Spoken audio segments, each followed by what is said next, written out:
Can't stop me. The universe thinks it can stop me? Fools. Idiots.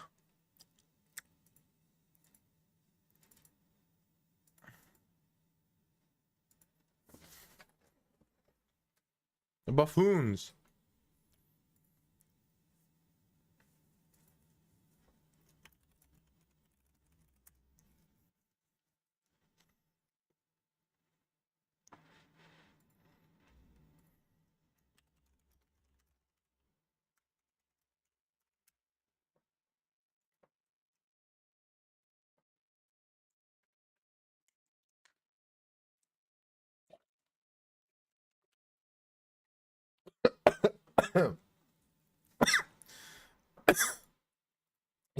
My bottle of water is trying to stop me.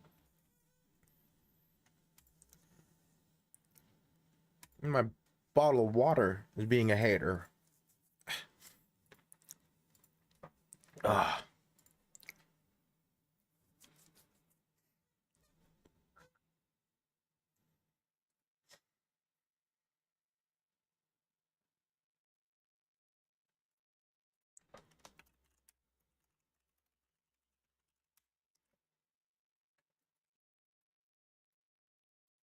Ugh.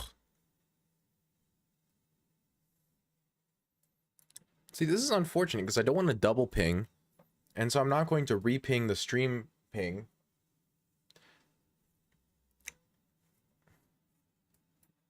So there goes momentum, but we didn't need it.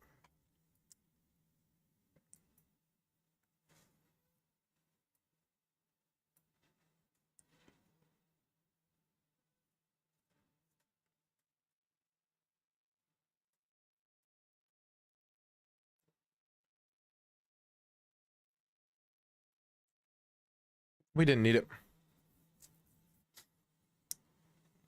But see, this gives me a chance to say, oh, I would have won. No, guys. I would have won my other warm-up game. The only reason I didn't is because the power went out and I didn't have a chance to. Now that I actually get a chance to play the game, you'll see, I'll win.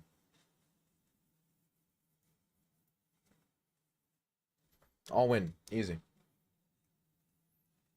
So watch. Just wait and see.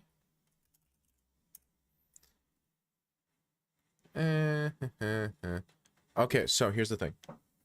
I just want to take this pawn back and keep my life simple. This move is fine. I'm not too scared of it. Maybe I should be, but my thought process was that bishop in front of pawn is bad, and this is really hard to hold on to long term. So I am going to keep running with that assumption.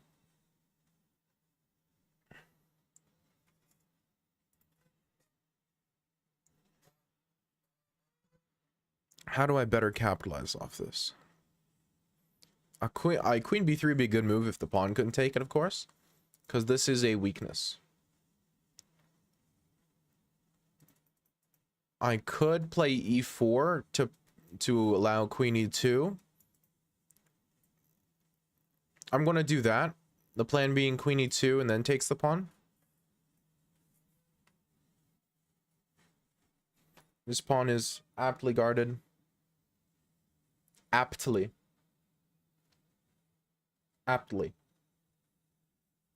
See, that's where my accent comes in and gets me. My pronunciation of aptly isn't right. Hello, Yuli.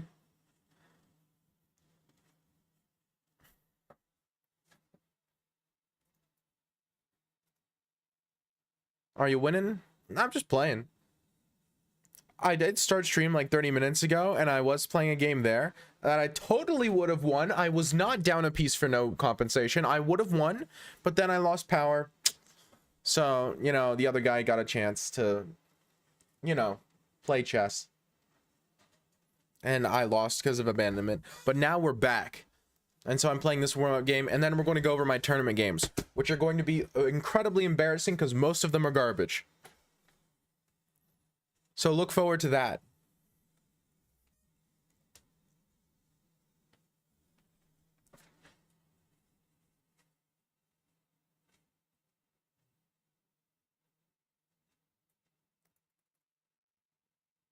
Can I be a goofy, silly little guy and play this? Write an angry letter to the power company asking you to get your elo back. Genius. That'll definitely help. Absolute. I can see no reason that that would just make my situation worse.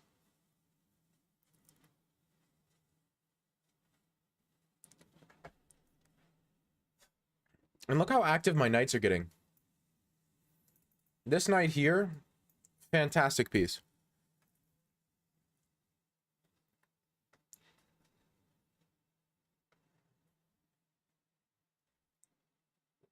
I actually kind of like the way this is going.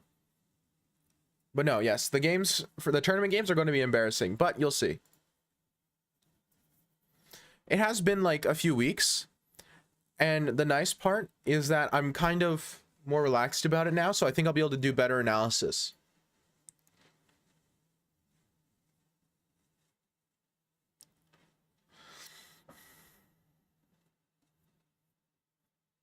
So my plan is something like this. We want team chess championships. Hello, pigeons. Played a tournament? Yes. So I've been gone a month. The first 2 weeks were the tournament.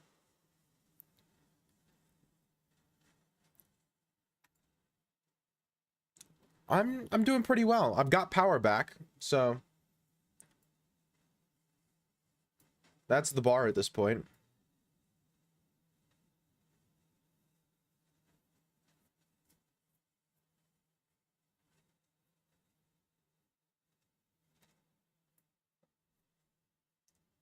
I had just seen the story. I don't know if anyone actually watches those. I just had my phone open on Twitch and it wouldn't let me send any messages in Twitch chat from my phone for some reason. And so I was like, you know what? They have this feature here for a reason. Might as well be the only person to ever use it.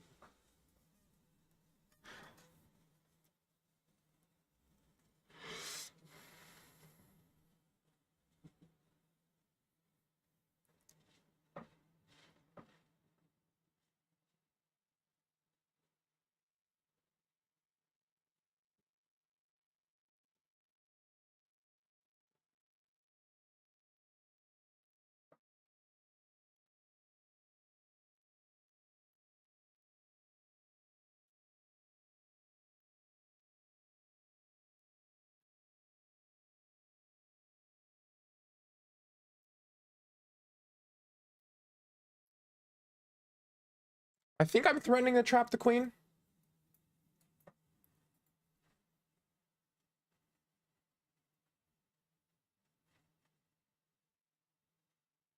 I'm pretty sure. Not Twitch mobile? Yeah, no. Twitch mobile, that is a horror story. No, but we're back. The story has a happy ending. Except that the two people who were in here before aren't here anymore, because I don't think they know I'm live, even though I posted in my Discord. But I didn't do stream ping again, because I don't want to double ping. You know, I have a few, what's the word, principles I run my Discord on. And one of them is no double ping. The other one is no at everyone. I don't think I've ever done an at everyone ping in the entire history of my Discord.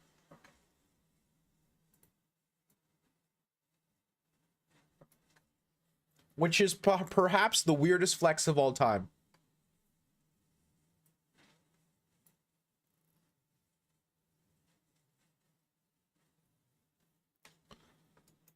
Which way do I move this bishop? Has to be this way, right?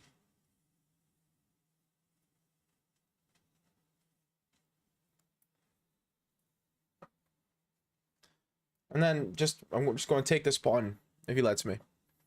But I'm already quite happy with my position. Bishop h3 really plays itself. Queen e2 plays itself. I mean, he could take here. That's a little annoying. Bishop h3 allows this.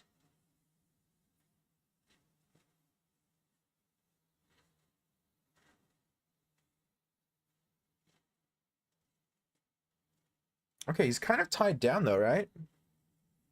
Am I stupid for saying that?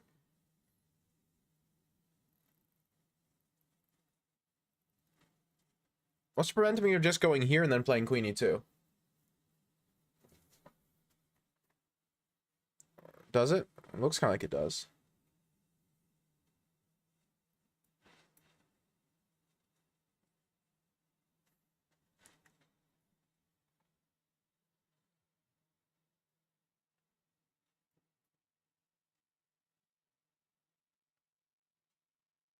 I mean, it doesn't now. And see, now this doesn't hang when I play bishop h3. Hello, Yushi. Oh, there's no... There's... Oh, that does not look right. Can I play d5? No, I can't, because takes, knight takes. That looks wrong. I mean, just this should be nice. He's got so many weaknesses. He's just got so many weaknesses. Dealing with this, I would hate to have to play this. How are you doing? Pretty well, actually. I just got back from a trip to Slovenia yesterday. And so I'm still a little sore because I did like a ton of walking because I walked everywhere. Every city I visited was a very walkable city, and I love walking around cities. Anyway. But I slept super well last night, so I'm not like pooped. I know. It was quite nice. And I went to a concert and I got like a bajillion things signed. It was sick. Can I?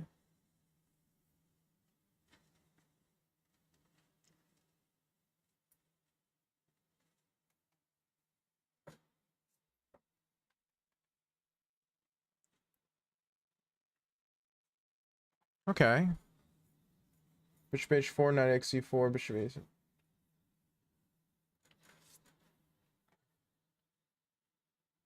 Knight c4, bishop xe6, king h8, knight f7, king g8. There's knight g5. Oh yeah, for sure. No, but back here. Here. What'd you say? Takes, king h8, knight f6. I was more concerned about something weird where he sacks the exchange. King h8, I obviously have knight g5. That I saw. That's not that difficult to see.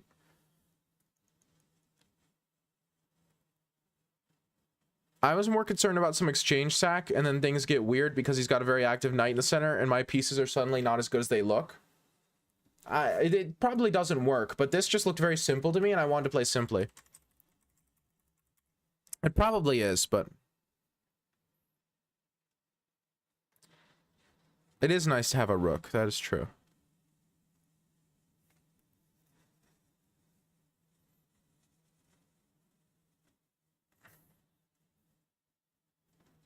I appreciate you waiting till after it happened to tell me about it, though.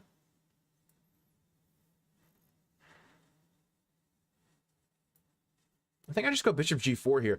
I was looking to see if they have anything better, but, like, what do you do with this knight now? Do you play knight g7? That's hideous. Well, okay, I guess you do.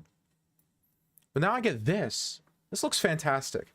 This looks utterly fantastic.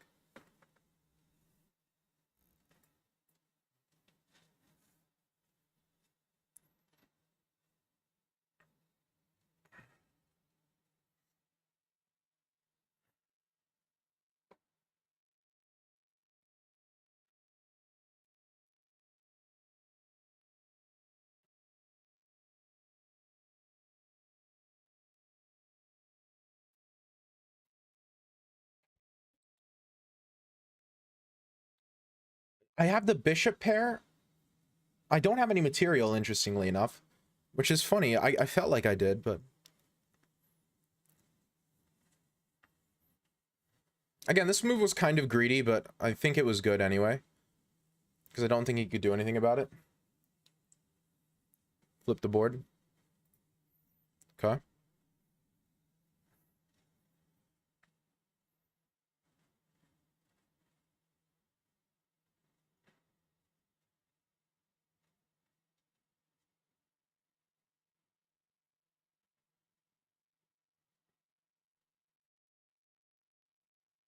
Oh yeah, we're definitely losing.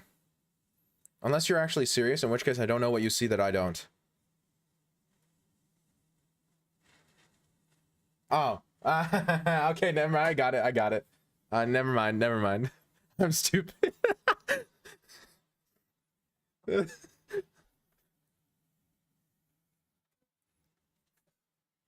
Now I want to sack the exchange. I want to go here and just let him take. It's probably stupid because he probably has like something like this, but I just.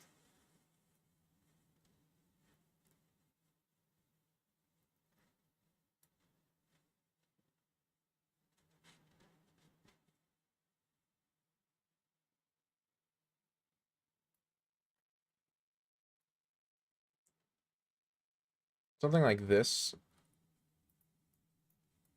does not work. Because I take on the e6 afterwards. Maybe you could take with rook there, though.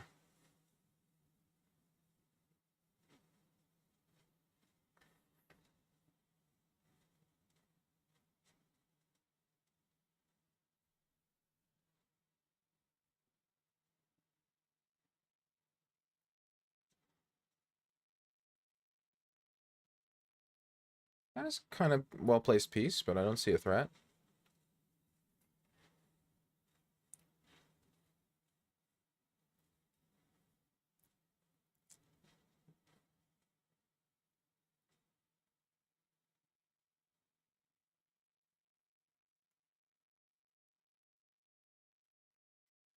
Right now, I'm looking for the most precise way of chopping his head off.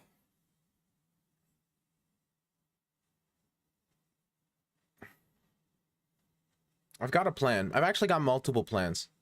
Whoa. Are you sure about that one, buddy?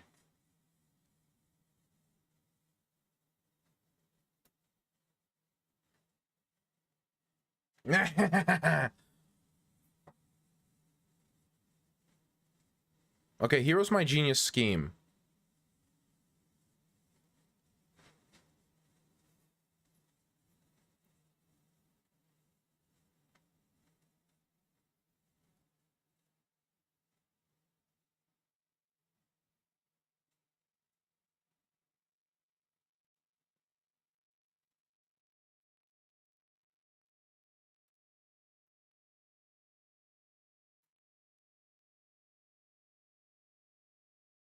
Maybe this is stupid, but this was my plan.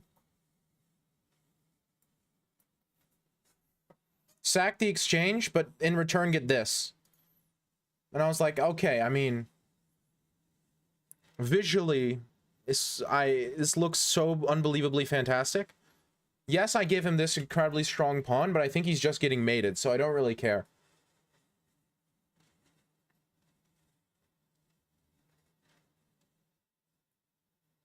Maybe... No, but if he takes here, I can take with queen. Is that good, though? Maybe I should probably take with pawn there. I mean, my plan was just this. Wait. If I go here, he can take the bishop. And then after pawn takes, I don't have... I am threatening mate there. Never mind.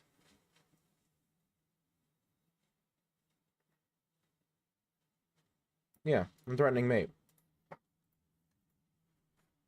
Yeah, this was my plan. I thought this works from a distance, and it looks like it works.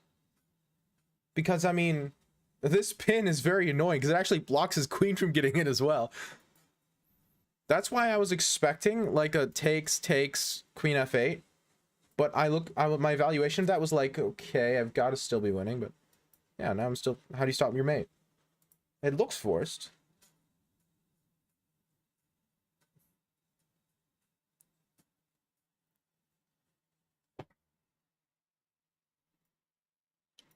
Come on, that was a spicy sequence, wasn't it? I'm not saying this is the best chess game of all time. It really wasn't, but that was a spicy sequence.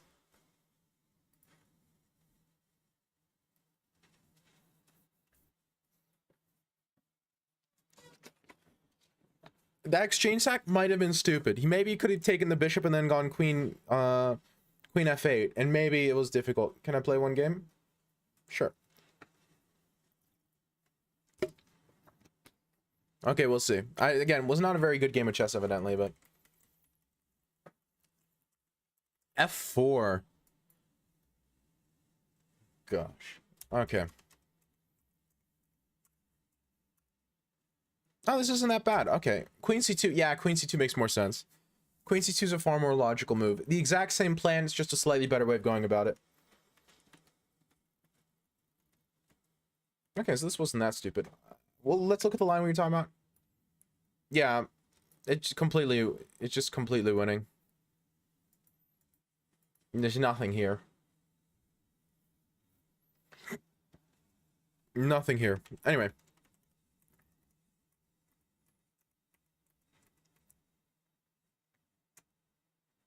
D5.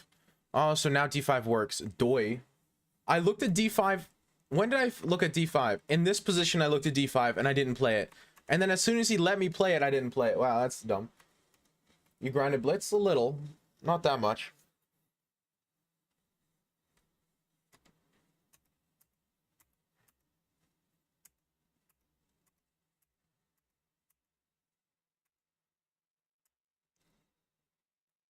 And he's okay in this position. Wow, this is triple zeros. This is the most psychotic triple zero position I've ever seen in my life. How is this triple zeros? No. Hello, fish. How are you? Quite good. I'm home. Slovenia was wonderful. You have a beautiful country, but I missed home. And more importantly, I missed home's prices.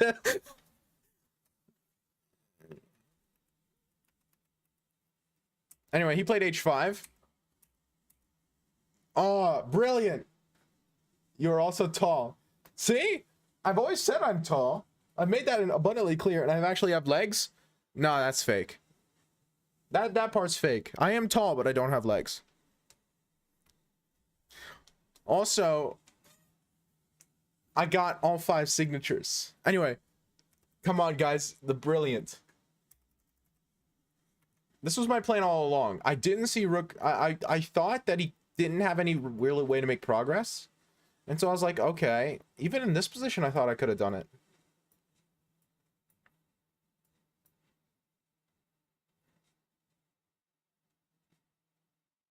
Maybe I couldn't have, but it just looked so good. Anyway. I was meeting the front man. It was good. It took until 1 a.m. and they started the bus and everything. So we just walked directly from the back to the bus. And so we just stopped him along the way and he got a quick signature. He looked like he was tipsy. Maybe he wasn't, but that's what it seemed like. If I could have waited, I so would. Oh, I believe it. Next time. Bishop takes e6, queen b, and then this is just forced mate. Come on, this is a beautiful checkmate. The fact that there's nothing he can do about it. They were just super polite. They were super friendly, all of them. It really was it was a good experience. I've never done anything like that, so it was really fun to wait out. Okay, so I was thinking, oh, you take here first. Oh, and then now you have all the pawns. Okay. What happens if you take e takes? That was my plan. Queen e8, right? e5. This was my plan. Just play this position because this looked fantastic. This looked fantastic. I was like, okay, connected passers. His king, his bishop's, his rook is pinned to his king, so I'm not down in exchange because I can win it back whenever. I was not 100% on this, but I thought it was okay. Evidently, I have d4 and queen d4 and just b3 because he can't really move anything, which is what's so fun about this position.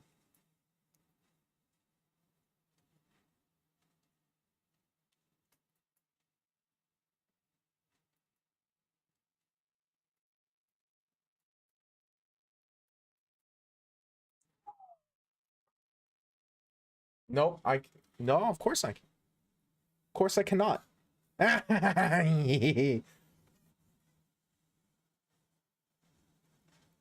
It was super cool. Again, it was a wonderful experience.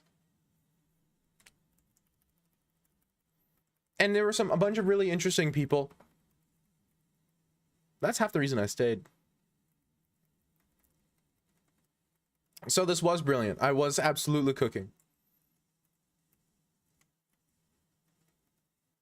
The queen b7, this looks like it makes sense, because if you assume that I'm going to take the rook, and just play with the material even, then this move makes sense. But evidently knight g7 also tried to hang on.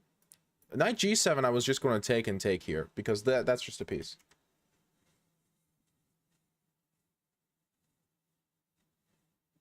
Yeah.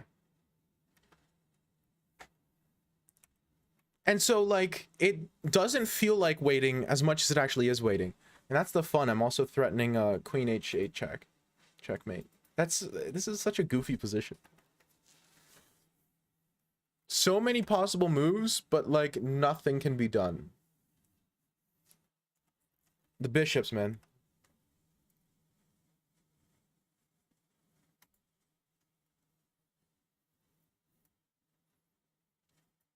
I also see why you like that venue so much. It was a great venue. Okay. What you got for me, Mr. Pigeon?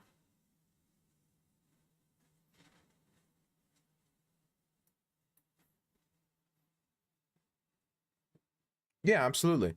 So you get people with very strong musical opinions. Which is always interesting, because you get people to compare your takes to. At least for me, that's the interesting part.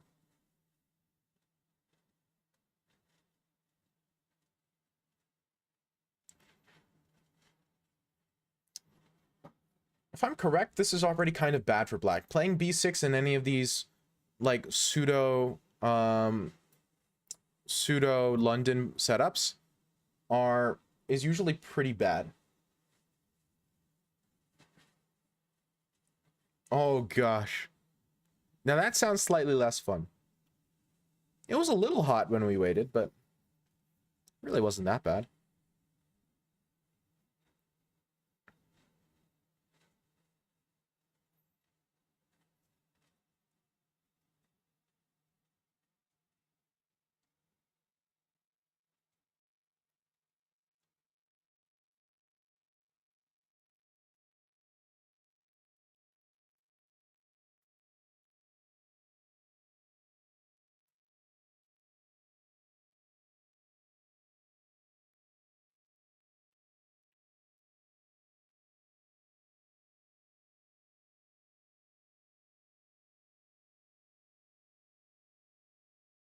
That would go hard.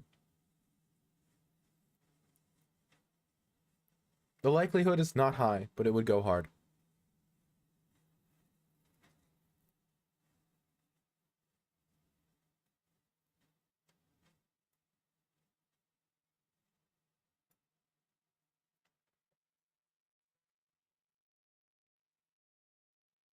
It's not zero. Exactly. See, that's what I call cope, but the good stuff, the good cope.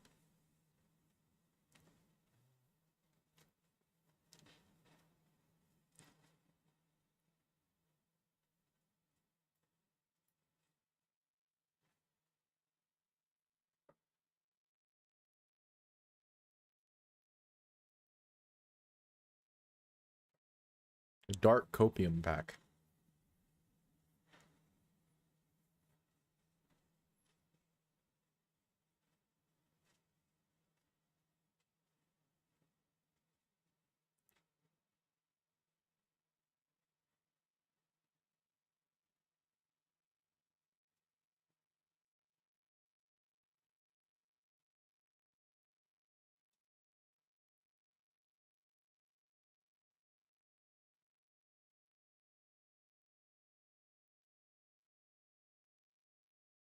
Where does this pony want to go?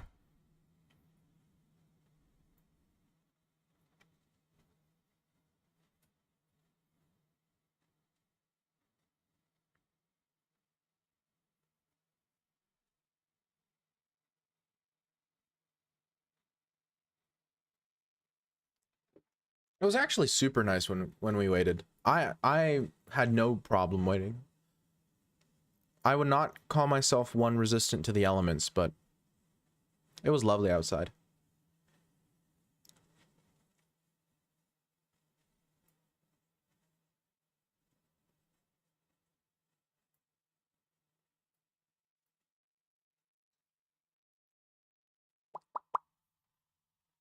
Yeah.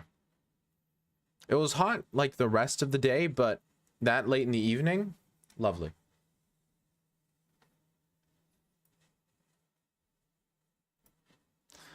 Piece of junk. I meant to put the king back on E1. Okay, no, I'm going to play like this was intentional. Watch. This move is going to be what causes me to win. Just wait, wait. Let me cook, fellas.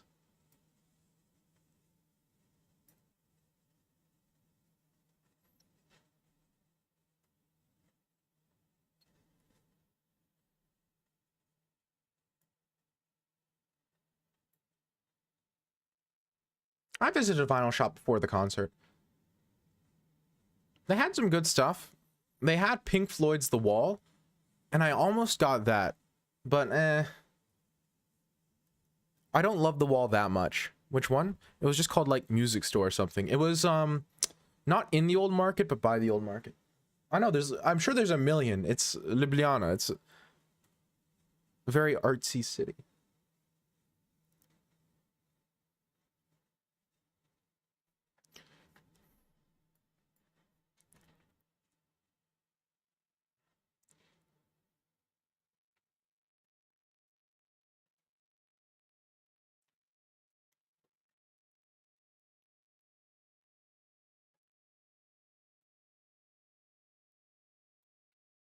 No, there are exactly 3 and 2 of them are bad. There's lore.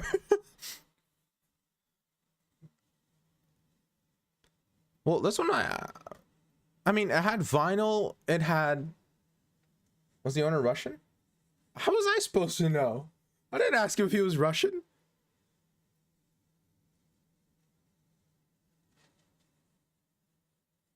Maybe? I don't know, man. My first step in assessing the shop wasn't the nationality of the owner. Because he sounds Russian, you would know. Well, he said hello and can I help you, but not a lot more than that, because I didn't really ask for help. Didn't really want help, to be fair. I was just kind of perusing. Because I wasn't looking for anything in particular. I was just like, again, wandering.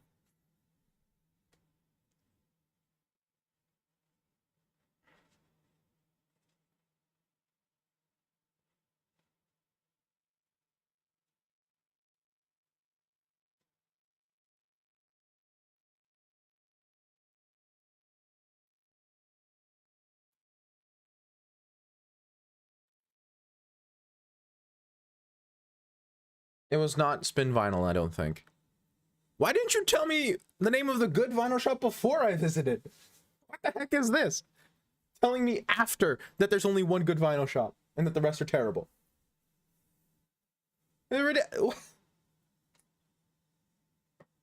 Come on, man. You didn't know you'd want to visit? Well, I mean, vinyl shops all have CDs, and so I was looking for CDs for my car.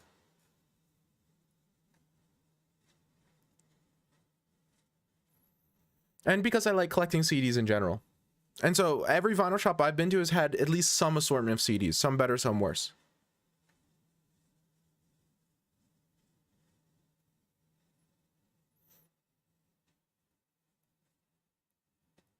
Yeah, I haven't listened to much freeform jazz, to be fair. So maybe I do like freeform jazz and I just don't know it. But to my knowledge, I don't care for freeform jazz. This sounds a lot like post-game cope, though. I'm not gonna lie.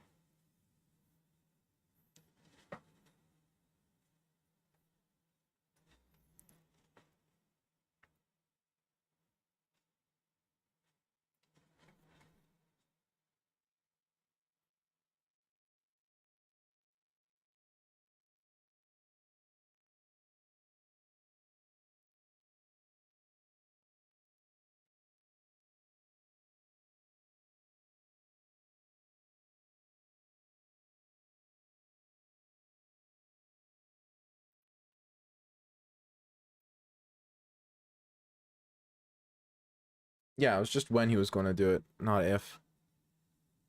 At least to me.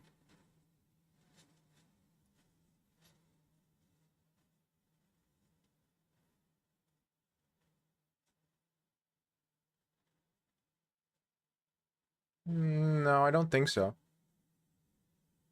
There were some stacks of vinyls, I believe, but I wouldn't say it looked run down.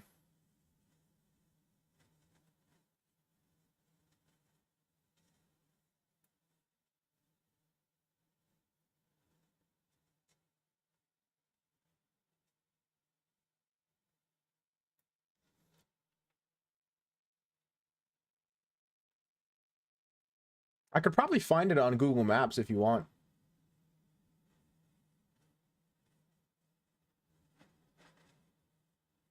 The CDs weren't overpriced. I don't know enough about vinyl pricing to tell you if the vinyls were overpriced, but I can tell you with a very high degree of confidence that the CDs were absolutely not overpriced. The CDs were a very reasonable price, which I was happy about because the CDs here are very overpriced.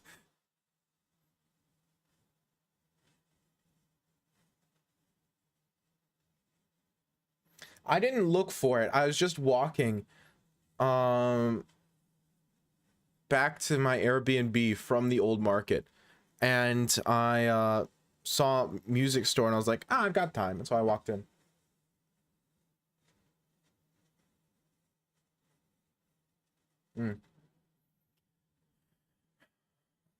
I mean, most of the CDs he was selling were like 12 euros, maybe a little less. It was like 12 and then 15 for like the double sets or more exotic ones. So like the wall was 12, but then it was like 15 or 17 or something for Back Against the Wall, which is, you know, like the 2-3 CD collection. I'm assuming it was new. They looked new. I really do think they were new.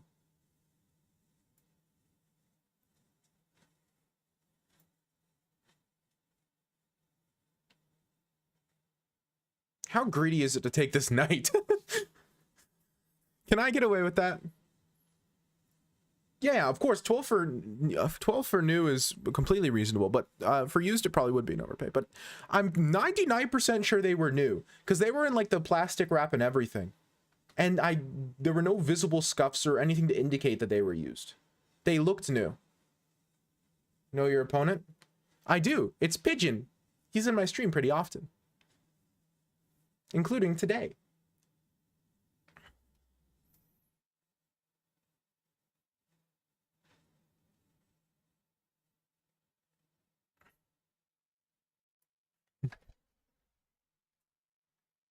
I know your opponent. Oh, I thought you were saying a general statement. I can't read. Pardon me. Yeah, Pigeon gets around, I believe. Again, the only thing is I almost bought the wall, but otherwise it was... Again, I was mostly just vibing. So I am up a piece for... It's a piece for 3 pawns, but I also have the world's worst king.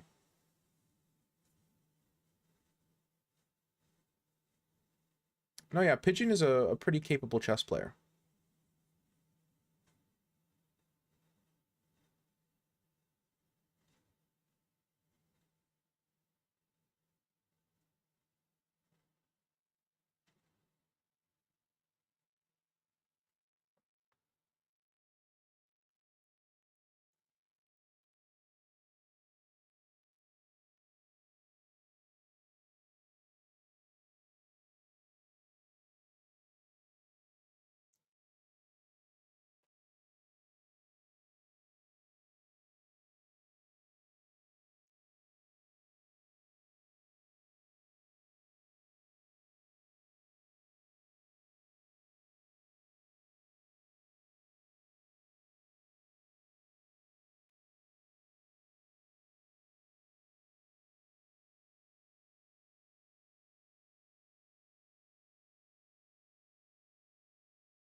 So his plan is check, check, and then like check.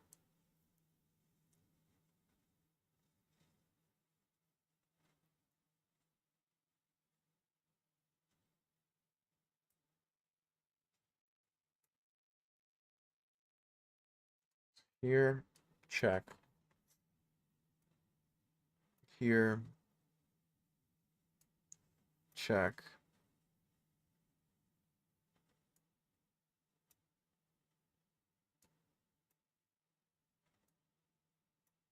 I'm gonna go here. Maybe this is a stupid move, but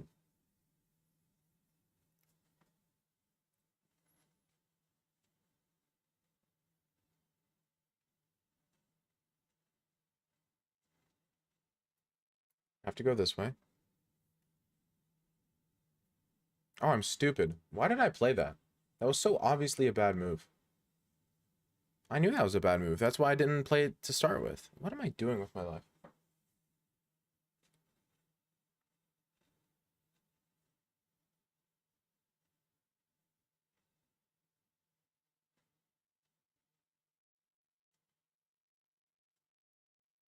Now I'm dead lost. Just getting mated. That was stupid.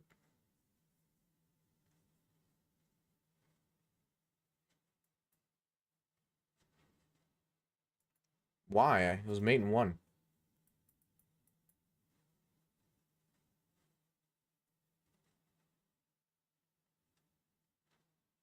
Not a bad idea.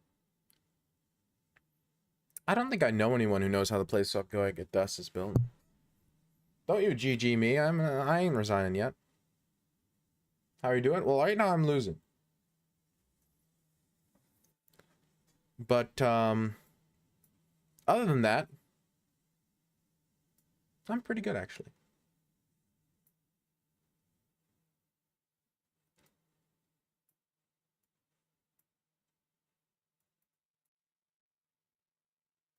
Oh. I mean,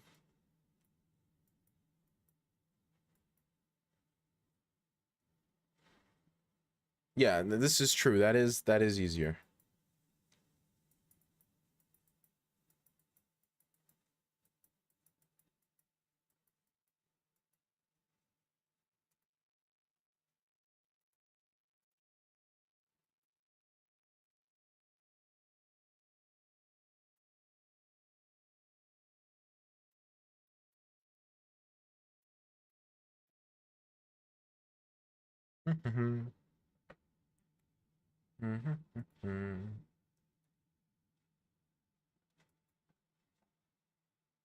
This should be a very easy checkmate.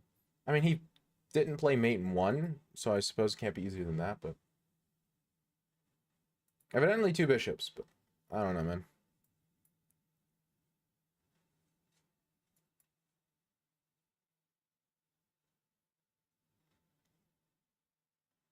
Again, this is a very easy pattern, especially with pawns like this, but I'm winning, Mr. Scrony.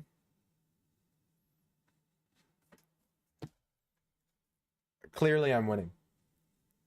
Why? What's your point? Isn't this obvious? Oh, he played a move.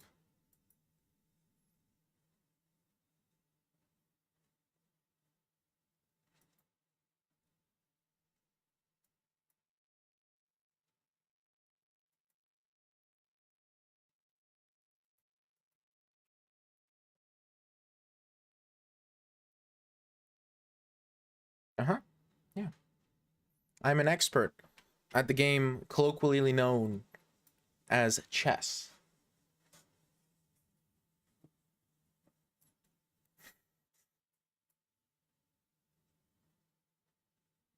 Oh, wait, I'm on the chess.com start page now? Nice. Happens every once in a while. I'm new to chess? Well, welcome. I have my board flipped because it's a channel point redemption, see? And so I'm playing the white pieces and I'm very much losing, but am not resigning because it's funny. Okay, I guess I'm walking this way now. You're doing great, thank you.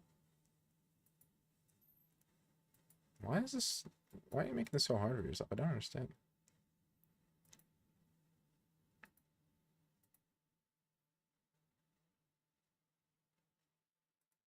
See, look, I won.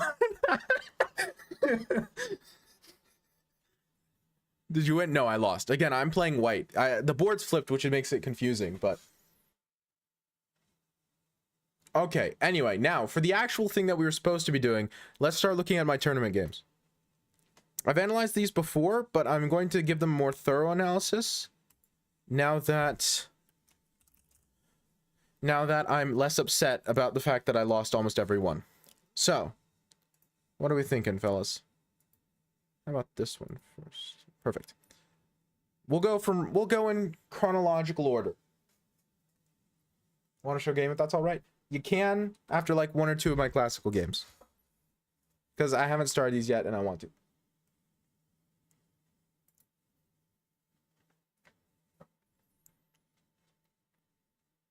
And if I don't start them at some point, they'll never start. Okay, so I have the black pieces here. My opponent is a 2131 classical, who I know. He's quite good. He's also super friendly. Great guy. Anyway. Do it, Virgil.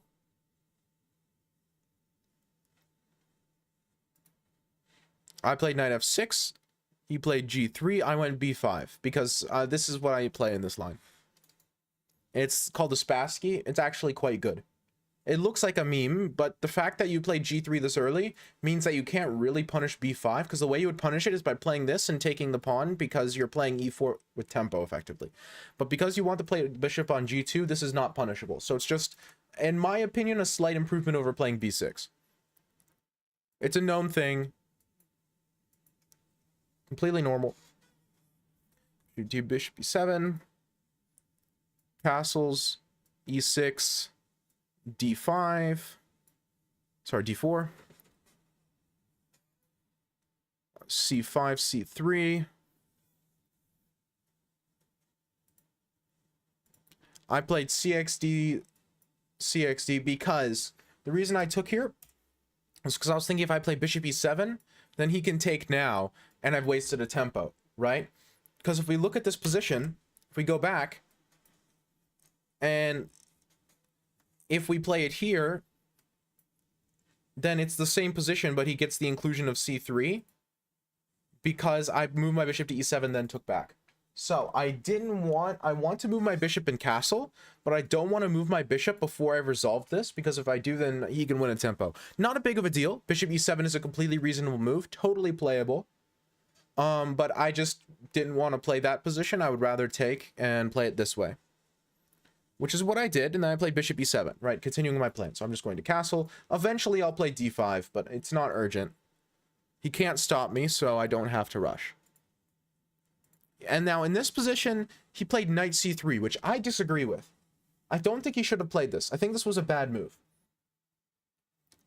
The reason being that, as is the point... Oat? Why would you put oats in your prompt? Anyway. The point here, the reason I play b5 in the opening is so that after knight c3 I can play b4. Knight pigeons. And the point is this knight doesn't have a nice square to go to. Going to b1 is very clearly quite bad because you can't develop your knight anymore to any square you want it to go to. He played knight a4. Knight b5 just loses the knight because it's now trapped. Whoops. Obviously, these squares are impossible. And so he just has to go either a4 or b1. There's also like a queen b6 move here, but I don't think that's very good. But whatever. The point is he played knight a4, which I think is the move that makes most sense. I just castled because I'm like, okay. No reason to do anything goofy. This knight doesn't have anywhere it wants to jump. If the knight jumps to c5... then I can just play bishop c6 and then bishop d, and then play d6 next move and kick it. And he's going to waste a tempo. And actually, it's kind of annoying because you like play something random here, and after d6, the knight has to go back to d3 instead, which isn't an amazing square. And I'm quite happy in this position. This big queenside space advantage kind of suffocates white a little bit and gives me something to play for. It's an interesting position. Now, in this position, he didn't play knight c5 because, again, it would be kind of pointless. He played bishop f4, which this move made a little bit more sense to me. I mean, just develop your piece, right? And these dark squares, you could think about these dark squares being weak at some point. They're not right now, but, you know, something happens with them, some of the pieces, and maybe something happens, you know? You get in somehow. Not now, but it made sense to me. But my question here was just, why can't I play d6? And this knight is almost trapped. Like, queen d2 or bishop c6 or something, and this knight doesn't have any squares left. You would have to play b6, b3, which is very uncomfortable. Because, I mean, and now this diagonal's open, and this knight's still in a terrible spot. So I was like, okay, now where do you put this knight? What do you do with it? He played knight e1. This is another move I didn't really understand. Because first off, I trade. And that just solves one of my problems. He took with knight. And then here I should have played queen a5, but I just went knight bd7 just to solve any problems. I'm like, okay, I go queen a5 at some point, and this is difficult to defend. I get tempy, and I mean, this knight is pathetic. I can't be worse, which I'm not. Again, classical is nice because you get time to think through these things. He played rook c1. And see, again, I should have played queen a5, but I went rook c8, which is a little bit slow. Queen b3. And here I played pawn to a5, which is not terrible, but not fantastic. Again, my point is I didn't see the big idea, but what I missed in the game was that, let's say in this position, queen a5, b3, or no, a3, that's what I was thinking. Queen a5, a3, knight c6, and this is hanging in a lot of lines. It's actually quite a problem. And if, like, queen b3, then still knight c6, and this is hanging. And if you play something like this, then g5, and you've got some serious problems. Right? So the fact that his central pawn hangs if he moves his queen is a big deal tactically for this position. And it's not something I really considered being that important. And so I didn't play queen a5 because of it. I should have, but I didn't. So I went pawn to a5. The thing about pawn to a5 is his knight is not as trapped as it was. And now he went queen d3. Again, b3, a6. Maybe e4 at some point. But I'm not too afraid of him taking the center. I'm not. It doesn't threaten me. I went knight to d5. My point is, taking this is really annoying because after I take, knight takes, I have bishop f5, bishop g5, and I'm pinning it to the rook. And so I can, I think I always take it and double your pawns, which is not great for you. Because if you spend a tempo trying to guard it, then I play e5, takes, and you're pinned. It's actually a big problem. And so I really thought he couldn't afford to let me take on f4. And then he let me take on f4. Knight takes f4. He played knight takes immediately. Maybe g takes first was better, but... And then I played rook takes c1.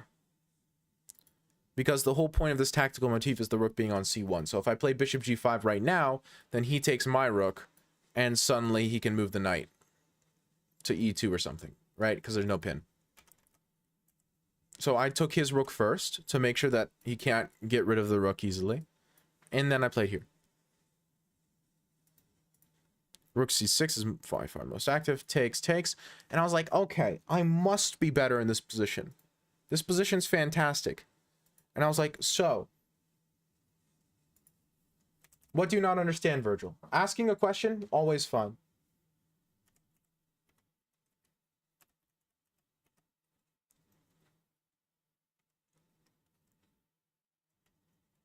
What do you not understand?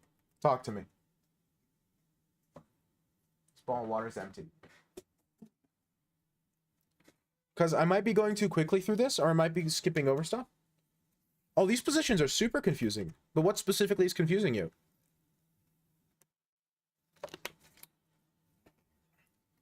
Again, this was a classical game. We were playing this for hours. So I had hours to think about it, and I've analyzed it with the computer afterwards, right?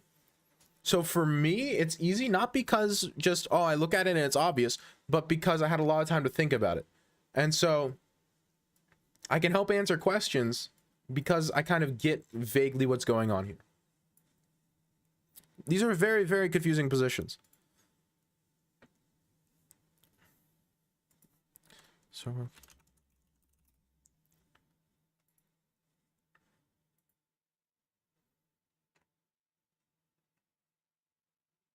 that is an excellent quote.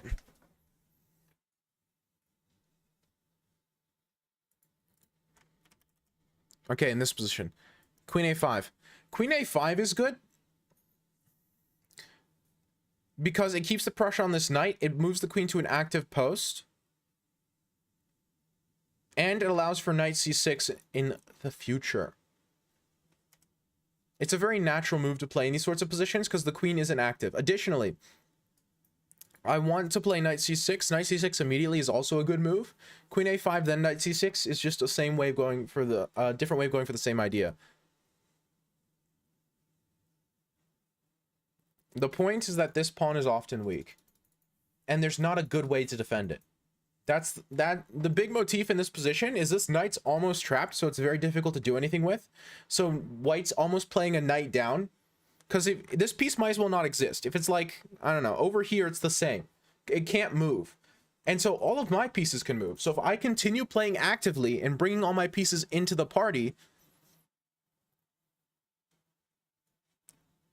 then white's going to be feeling the pressure. Additionally, after queen a5, I have the idea of playing queen b5 at some point, and this pawn is weak.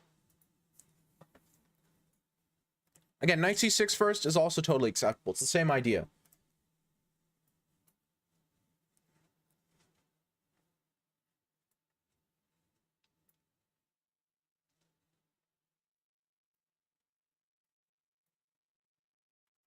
The nice thing about queen a5, another one, is after this, and then rook c8, my rooks connect. You want your rooks to connect to each other.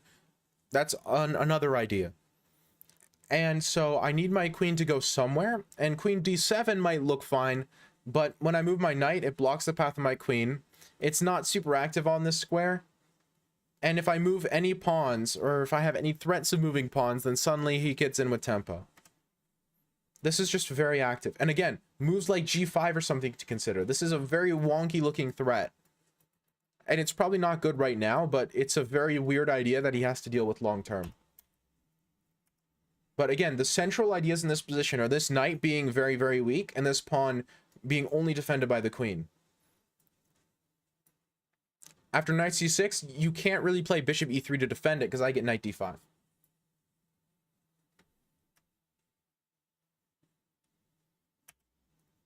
Yeah, of course. But the queen's guarding it right now, but the queen's guarding the pawn and the knight. We call that, in chess, we call that an overworked piece. So I'm going to play very garbage moves to prove a point. I can take this now. This queen is overworked. She's guarding too many things. She's the only thing guarding the knight and the only thing guarding the pawn. Which means if I take one, she has to leave the other one hanging. I take this pawn. If you take my knight, I take your knight. The queen is overworked. She's doing too much. Additionally, on top of that, the fact that the queen is the only thing guarding this pawn means that by playing knight c6, he can't move the queen anymore. The queen has to stay here. Even if he plays like b6, b3, I go here, he still can't move the queen anywhere. He can move it other places on this line to keep guarding the pawn, but it traps his queen. So this brings my piece into the action while also keeping his queen tied down. It's a doubly useful move, right? We talk about development a lot in chess because it's very important. Bringing your pieces into the party as early as possible, very important. But something that gets better the more you learn and the more you develop your own abilities is preventing your opponent from developing pieces. This doesn't just develop, it prevents him from developing. And that's excellent.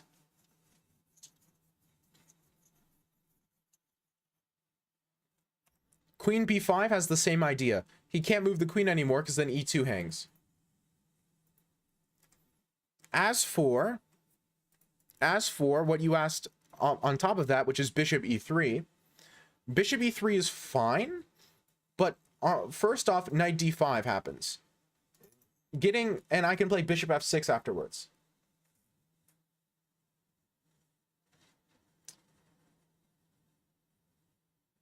So let me actually make a cue for this. Give me a second. Okay, Virtual joined the queue, and then exclam join Virgil, and then you can join as well, Lauren. That way we can actually keep things structured, because a few different people want to look at games, and I'm more than happy to. But so I get knight d5, and my bishop can come to f6, putting more pressure on the pawn. I'm always threatening to take this, which the problem is now this knight is also tying down this bishop, because if you move your knight somewhere, then I take, and suddenly you have this terrible pawn to deal with, and this horrible hole. So, now, playing bishop e3 increases your problems.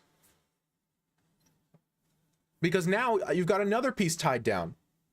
This is tied down, this can't move, this is an unterrible square. All of your pieces are in the wrong squares. This pawn is behind a bishop, this rook is trapped by the queen. All of your pawns are on the wrong squares. It's tragic. And so it'll take white a good 4 or 5 moves to untangle. And that's basically 4 or 5 moves where I get to do whatever the heck I want. That's the benefit of having these sorts of pawns wedged in your opponent's position. They can be weak, but in these positions like this, it's very strong. Something like this isn't even good because then I get to play knight c3. And this is a huge problem. This knight is wedged very deep in white's throat. You can't breathe. And then bishop f6. All of my pieces come to life. So you can't move this knight. Can you move the queen? You can move the queen. But you can only move the queen like places on this file pretty much. So you can move the queen only on this file. You can't move the knight. You can't move the bishop. You can't move this knight. You can't move this rook. This rook you can also move. You see the problem. So yes, I'm not winning anything by force. That's why the computer isn't calling it an amazing winning position for me. But I do have these small advantages. Exactly. No, this is difficult stuff to see. The only reason I saw it, and I didn't, okay, so remember, in a classical game, I didn't see this because I wasn't sure about it. So I played slower. I eventually found it and found that sort of general way of playing, but it took me a long time. So in classical is when you're playing for hours. So it's not easy stuff to see. I'm pointing it out as easy because I've looked at this position, I've analyzed it, I've looked at it with, I actually had a grandmaster who I knew at that tournament as well, sit down and look at the games with me too, just as a friend of mine. Classical, normally each side has an hour and a half at the start, and every move you get 30 seconds. And then additionally, after 40 moves, both sides get an extra 30 minutes. So games can last over 4 hours easy. Some can go to 5 or 6. I had multiple games go longer than 4 hours this tournament. These are very long games of chess where you spend a lot of time thinking. It's my favorite way to play chess, but it's just pretty rare that I get to.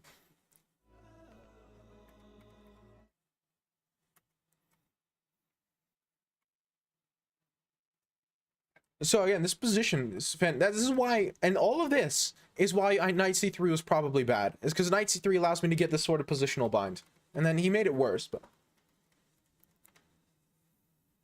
oh yeah, it's difficult stuff. You have to type a chess.com name after, Lauren. It pings the chess.com API, so you can type anyone's chess.com name and it'll work. e4. Yeah, we went at this. Okay, so now this position. So I messed up, he messed up, and we ended up here. See? Anyway. And now in this position, white has this big central mass. That is an advantage. However, white's king is also wide open, and this pawn structure is absolute spaghetti.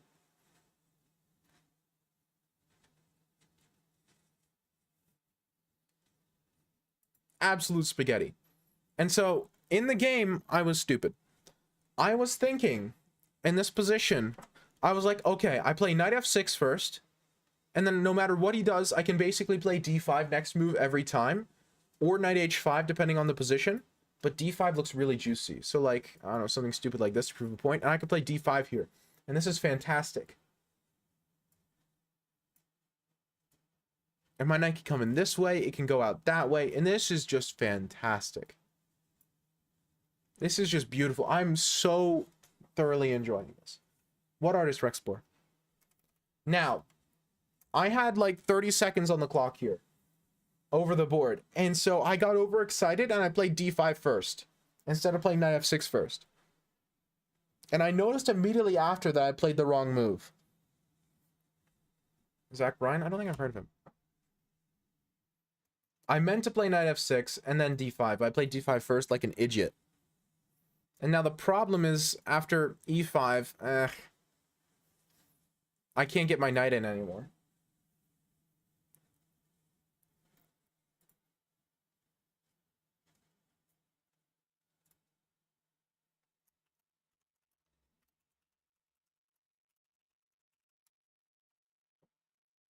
There we go.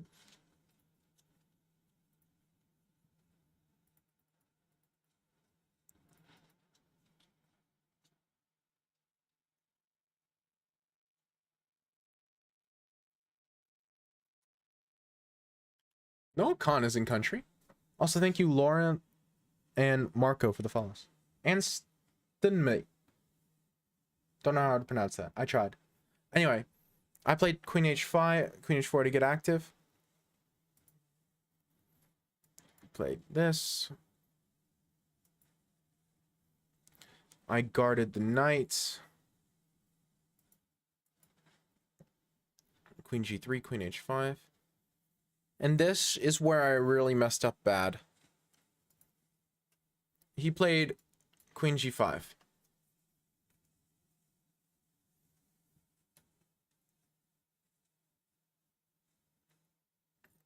Yeah, that was my plan, Virgil. Yep, exactly, Lauren. That's why it was so tragic that I played d5. It's because I wanted to play knight f6 first. Because if we go back, right, here, if he plays d5, I'm like, oh, thank you. Wonderful. Or if he plays, again, b3 to waste a move. And now I play now we do this. It's completely different because my knight got out. Yeah, Nokan is not country. I don't know who's calling him country, but they're wrong. And I kind of like Noah Khan. I'm not like in love with his music, but I really enjoyed Stick Season. But he's not country, not by any stretch of the imagination. Yeah, rook e8 the knight to rook d8 the knight to f8 is my plan. The problem is he has this, and he attacks both of these.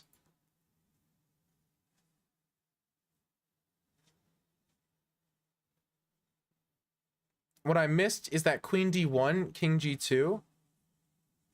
Rook e8, he has nothing. I was sure I was losing here. Nope. There's no meaningful threat. I'm just chilling.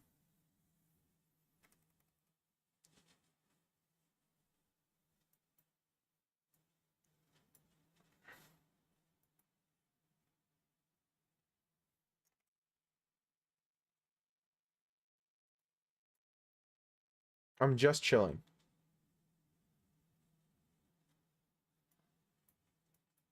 Just rook f8. Now that hurt my soul, but I didn't play that because that would have been smart. Instead, I played queen g6 thinking I was being clever. Again, I had no time. I'm basically playing bullet here.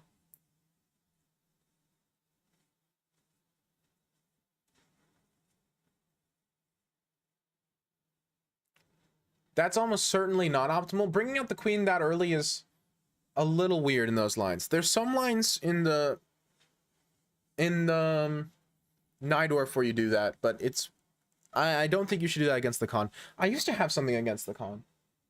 I'll look at it in a second. Queen g6 is pretty terrible. Because takes, h takes, and it's a very uncomfortable endgame.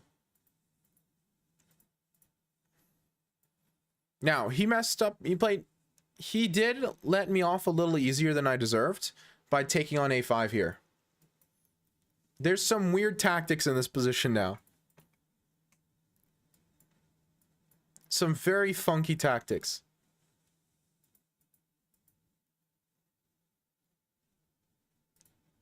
Because, like, I can take this if you let me, right? So you have to go here to prevent me from doing that. Then I go rook a8.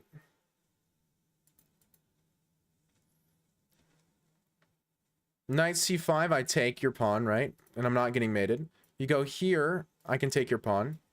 So you pretty much have to guard it. Yeah, I get away, but more importantly, in this position, I have a few options. What were the... So what I played...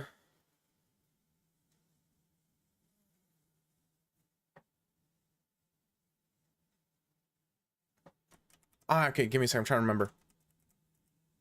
I had a really interesting nuance here that I missed that a grandmaster pointed out to me. B3 here is also interesting. Because if A takes, knight c6, same sort of stuff. The difference is these doubled pawns are pretty weak. But what I did is I went this way.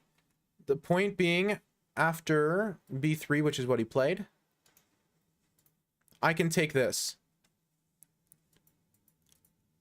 And he takes my pawn. I go check. He goes king f1, and I go here.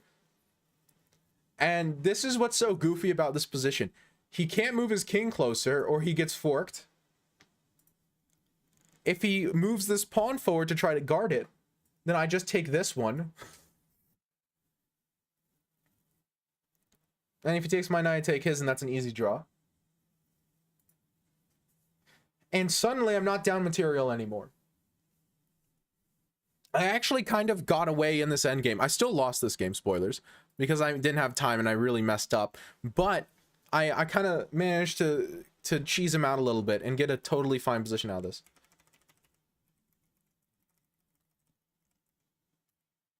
Like here, king f8, king f8, it's a good attempt. But the problem is he just takes this, right? My point with this knight b8 stuff is it wasn't obvious to me what he does. You go like rook here, I go knight c6, and you're no longer going to win this as white in any universe. So it's not easy to find good moves.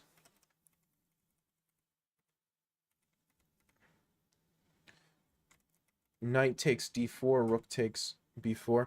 Well, the problem is if I play f5, then he takes my knight.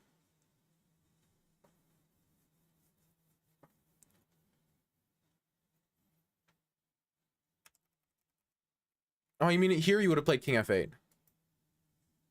I mean, this is playable. But the problem is he's just going to move his king in too. He's just going to wait. His king gets in faster. Knight f5. Ah. Okay, I'll look at that in just a second. The problem with here's king f8 is he does the same thing. King e7...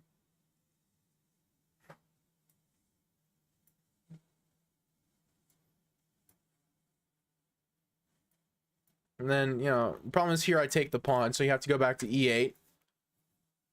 And can I play king e2 here? No, king e2 allows knight d4 check, so I go this way. Yeah, and now it's the same thing. It's not that same. Again, so king f8's playable too, it looks like. The reason I did this is because it's very forcing. I had no time on the clock. Yeah, but he's going to play waiting moves too. That's my only point. He doesn't have to. Rook b6. And we get the same sort of thing. But he gets an extra tempo because he gets to play king f1 here. Because his rook's not under attack. And so now I don't get this idea and I don't get to take on a2. And I really wanted to take on a2. This is probably playable too. It's probably fine. Rook c8 and I get in, but it just... Evidently, this is a fine way of playing the position as well. Which it makes sense. I just saw this as a very forcing way to get a position that I knew was a draw. This is absolutely a drawn position. And so I saw this far and I was like, oh, this is... I hold this. And I mean, this is holding. Now, as for the knight f5 thing, let me go back. Okay, so the problem with knight f5 is now he's got these two pawns. These are connected passers, and they are some of the strongest pawns in all of chess. Letting him have these is a disaster, which is really what I don't want to do. Knight c3 and he starts pushing. Big problems. Big problems. Maybe I can hold on because of this pawn being good, but it's going to be very difficult.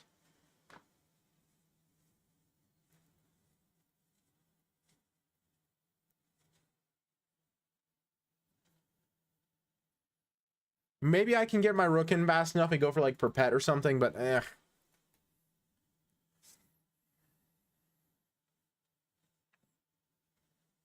d4 in this position. d4, you lose your pawn.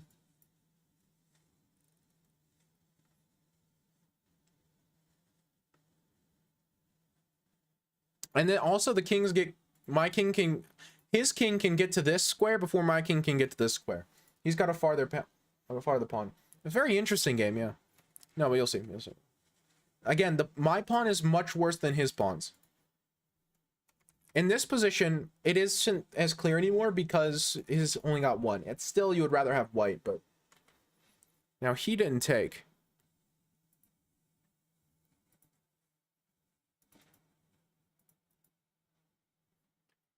He just played this. 1100. Cool. Flip the board. Well, I mean, Yuli, you're not wrong. I would rather have white here. Anyway. And here, I got impatient. King f8. No, but see, here's the thing. Here's the thing, Lauren. I missed this too. But the grandmasters who I analyzed this game with did not miss it. King f8's wrong. You should be going king h7. The reason being, let's say, what's a waiting move? Something like f3, stupid move. The reason is you go g5 and you walk your king in this way. That is the correct plan in this endgame. I did not find this.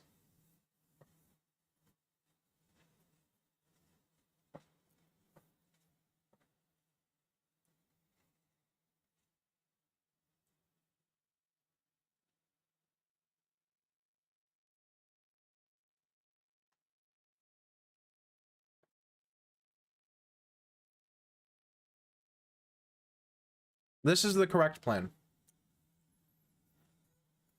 Because even if you take, I'm like, okay.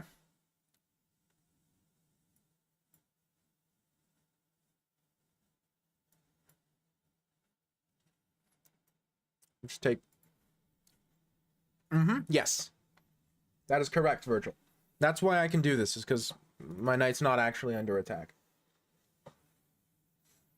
Additionally, I've got the funny little tidbit that I can kind of go for something goofy like this if he tries to bring his king any closer.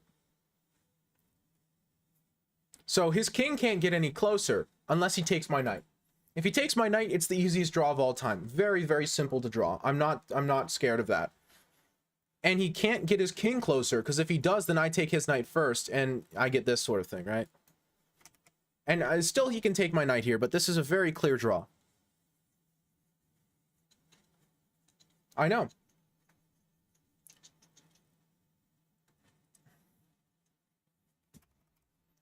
So that's the correct idea in this endgame is king h7 g5, and it's a very simple draw. White has no meaningful way of making progress. Very interesting endgame, but I did not see the idea of g5, or no, I did not see the idea of king h7 g5. I thought king h7 he could get like h4 or something.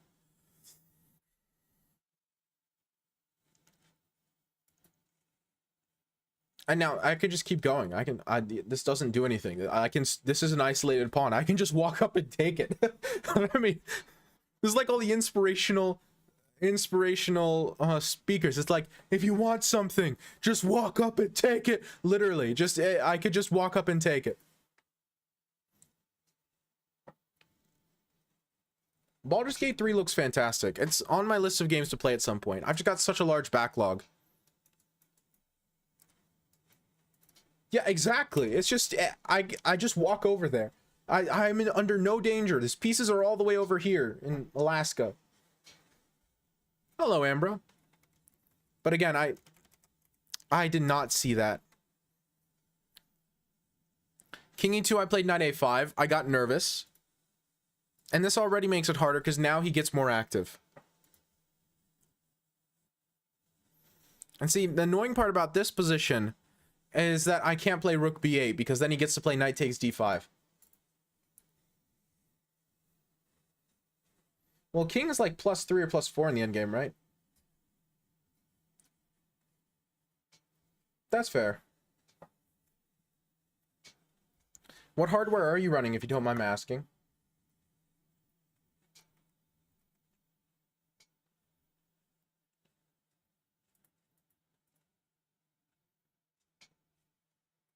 In a second.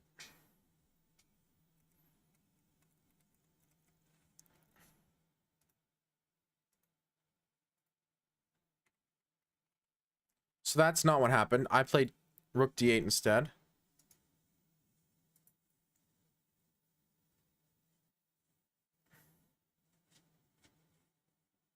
Oh. I meant PC, but... Unless you're like watching me on the phone or something, because that makes sense. Laptop or something.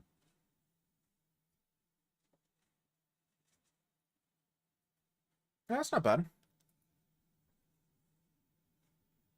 Knight b6, rook d8.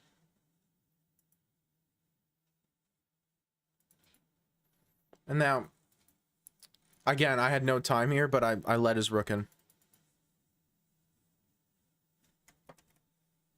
Wait, I've skipped a move.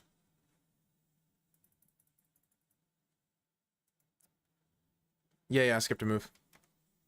Oh, sick. And then here he played king d3 first. And here I played another stupid move. I went f6, just the wrong plan.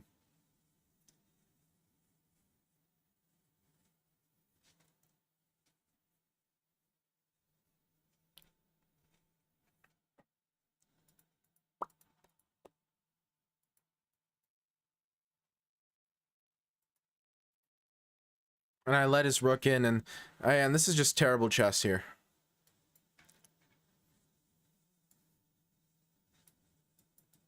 Now he just pushes this and he wins.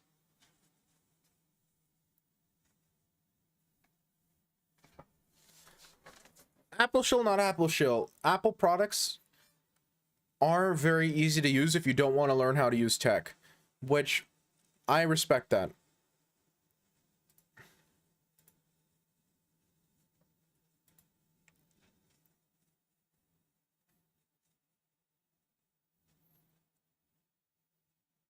Wait, why are we doing guess the elo? I already know your elo.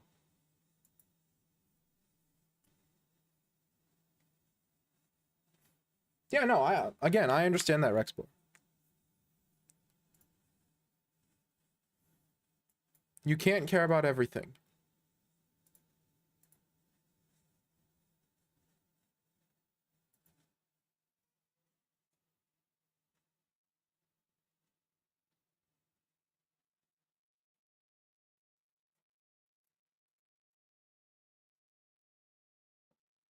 Well, didn't you just tell Lauren what your elo was like 10 minutes ago?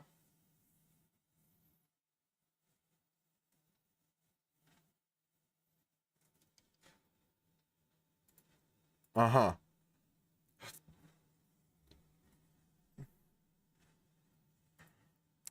Just send me the game. We'll look at the game. We don't have to do a whole guess the elo thing.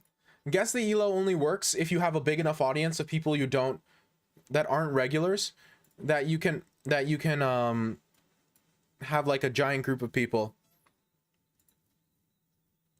and have a bunch of randoms whose elo you don't know. Yeah, of course.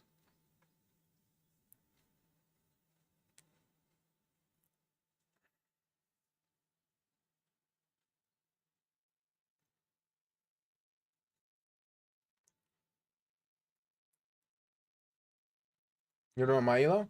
I could do guess the elo with you if you wanted. If you want to just copy a game as a PGN file, or as just a move list, and then whisper to me the list of moves, I could do guess the elo with you if you wanted.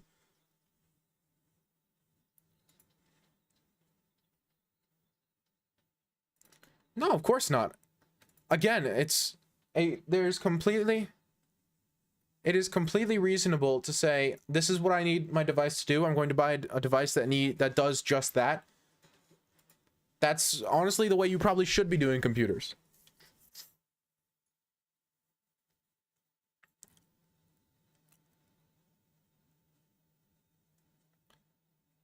Why not, Lauren? For my game? I don't. Who cares about accuracy? We're trying to understand the game. So I don't. If you just want the computer to tell you if it's a good or bad move, then ask the computer. That's fine. I understand that. I want to I want something deeper. I want the spiritual part of chess.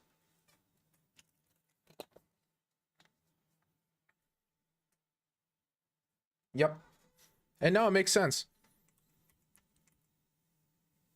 Okay, we got the Tennyson Gambit. This is the Tennyson Gambit, right? I think it is.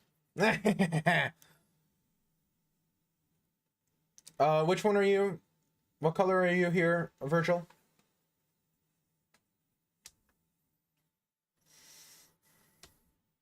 I'm assuming you're white? Okay, yeah, fair enough. Let's see what we got here. Oh, knight f6. What's d3? Come on, this is the Tennyson Gambit. You play bishop c4 and you try to kill him. Oh no, I guess you're doing trying to do the missile variation with this whole thing. I did look into Linux because of the entire privacy thing, because apparently it's better than Windows and my brain collapsed upon itself. Linux isn't that hard if you have someone to help you, if that makes sense. It's like anything else. If you tried to switch operating systems from any operating system to any other operating system, you would have trouble. I would have big problems trying to switch to Windows if I didn't have someone to help me. I'm sure. There are some versions of Linux that are made to be easier, that are easier. Yeah, this is the ICBM variation. Okay, fair enough.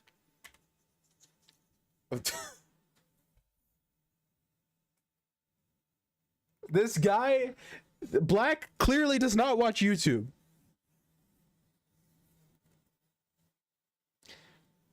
Black doesn't watch YouTube. It's official, chat. He has never seen a single YouTube video in his life.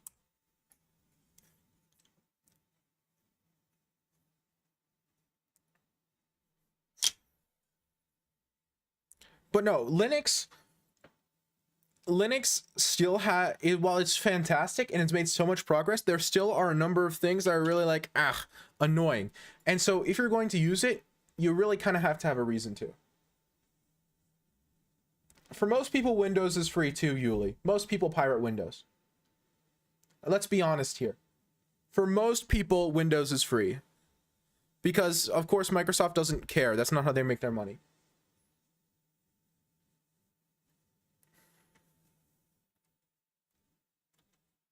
The fact that people are still falling for this in 2024 proves that gambits are good.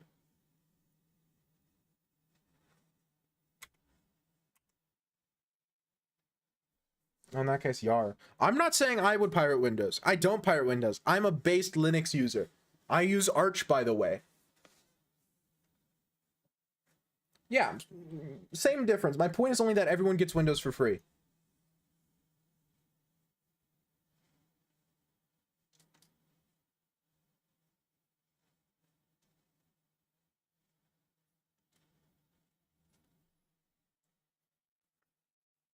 Okay, then just paste the other half of it as well. Just after move 38 or whatever it is.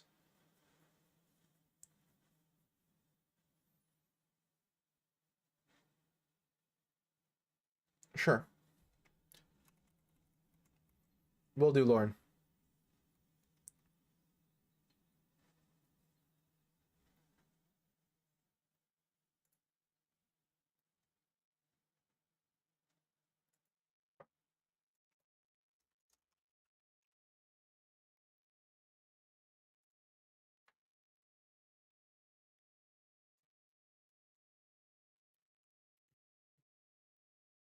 Very nice. Just take in all of the material. Very good.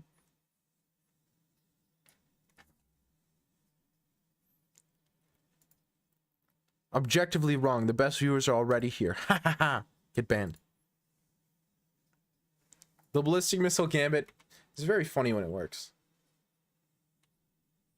Very nice. And he resigns. Clean. No, actually, don't open YouTube. You have a healthier life than I do if you do not open YouTube at all and therefore don't know what the ICBM gambit is. I actually shouldn't be making fun of people for that. That's like objectively kind of based. I just realized my music was not playing the entire time. Very nice. Pay for all these songs.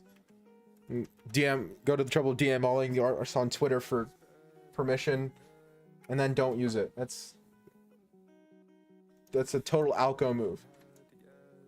And we know what the ladies care about. Hey, Miles. I used to have a shout out command. I don't have it set up anymore. That would do it automatically, so I didn't have to type in another 5 or 6 letters.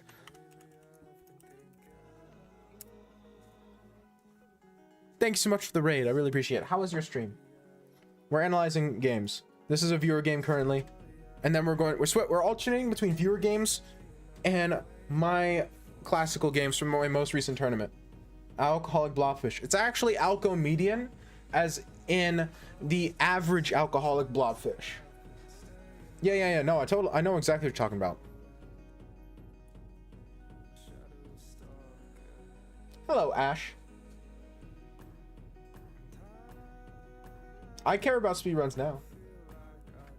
Over the board? My rating over the board's like 1800. Something like a little around that. I gained elo at this most recent tournament. I gained like 25 elo. It's pretty good actually. FIDE? Yeah. But I am a little bit underrated because I don't get to play very many classical tournaments. If for context, my performance rating at this most recent tournament was 1990. Oh, my fee is like 1800? Yeah, so we're about the same. Average alcoholic in Macedonia is the death of the liver anywhere else. It's also the death of the liver here. People just call it promaya.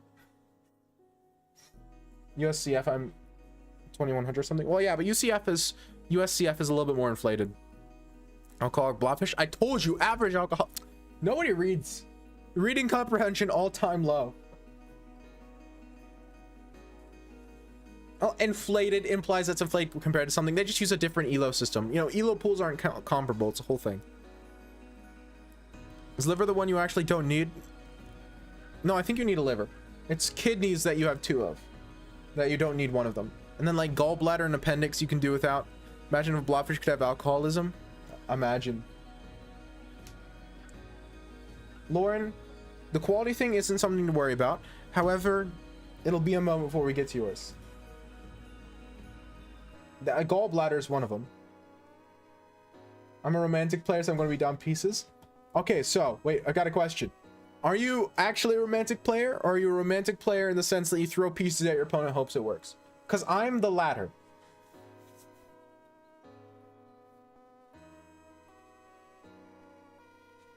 I have no idea what you're talking about, Miles. It's the opposite. Chess.com is more inflated than FIDE by a lot. Okay, the cap coming to save the day. Can somebody post a bait emoji, please? Can we get a single bait in chat? Wait, you make romance by throwing pieces?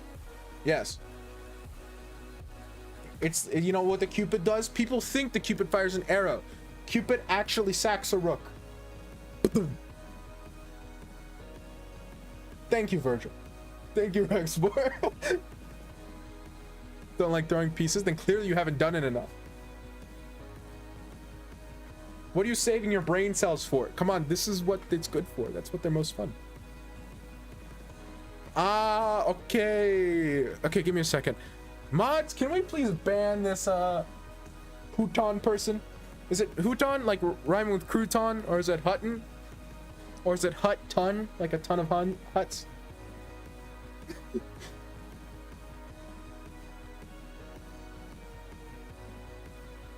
Sorry, bad joke. French. Banned. Nah, don't worry. I want you to know that the French single-handedly made me quit playing E4. So, thank you. Oh yeah, absolutely. Okay, so now, Now we do one of my classical games, then we'll go back to a viewer game. We're alternating. Where's the next classical game that I played? Can we skip this one? This one was terrible. French? Bad. Exactly. What's your opinion on the Owens defense? I mean, it's fine. It can be good. It's just you're giving up the center. You're giving up the entire center. And so if you are prepared and if you are positionally able to understand what you're doing and how to counteract it, then it can be playable, but I would never recommend it. French is fun to play against, though. I really wish.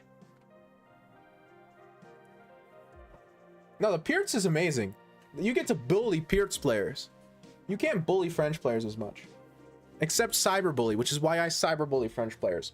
To make up for the fact that I can't bully them over the board.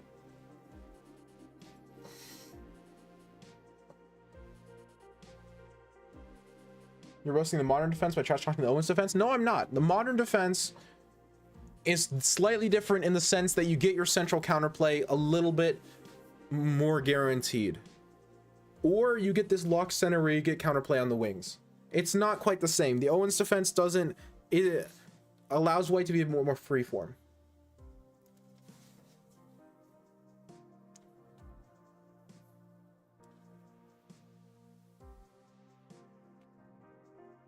I need to create a quote system.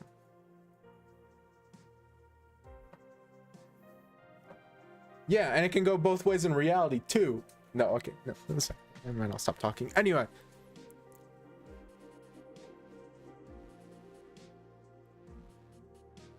Can I skip a terrible game of chess that I play in Classic, or do I have to show you the bad ones too?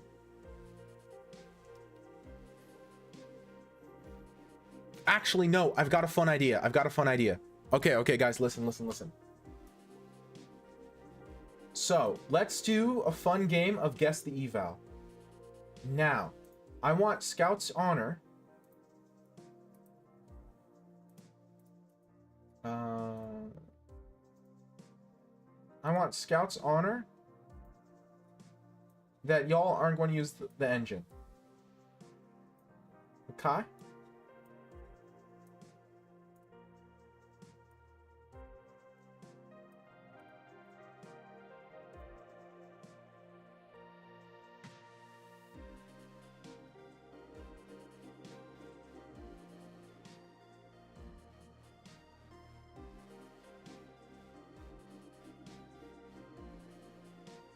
Perfect. So,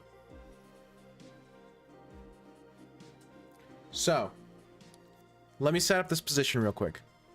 Where's the setup position button?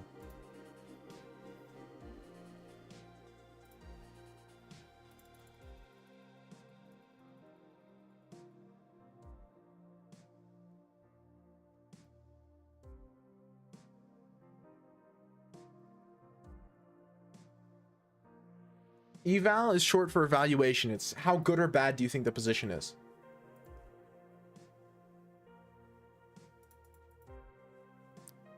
Okay. Give me one moment to set this up. I should probably turn off the engine if I want to.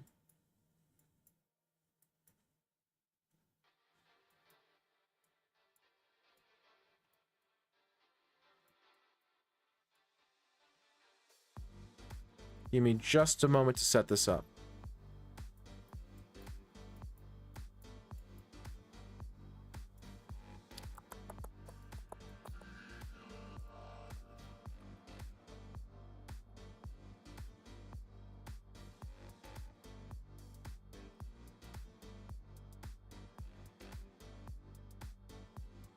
This looks right. Yeah.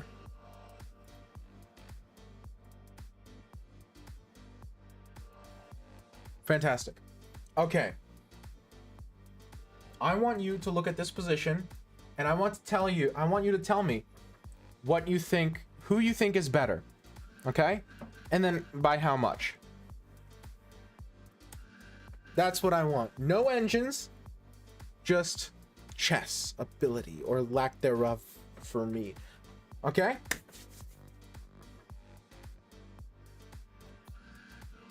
This is the position. It is black to move. Black to move. It's not a tactic. It's not a puzzle. There's no tactics. It's just a position.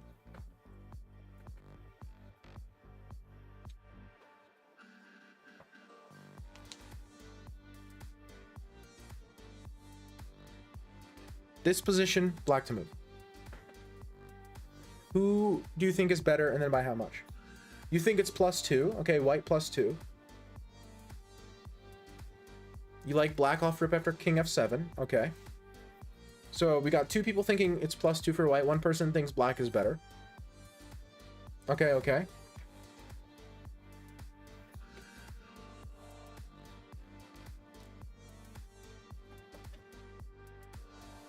+0.8. Okay. Very precise guess. I like it. I like the boldness.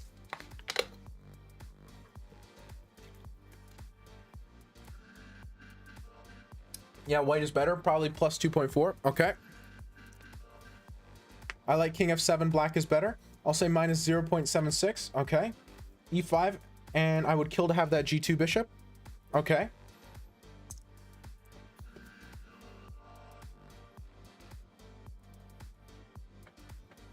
You know what? I should make a poll for this.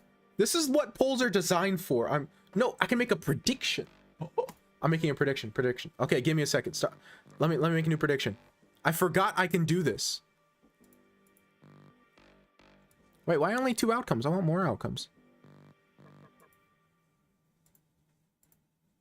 Okay, we want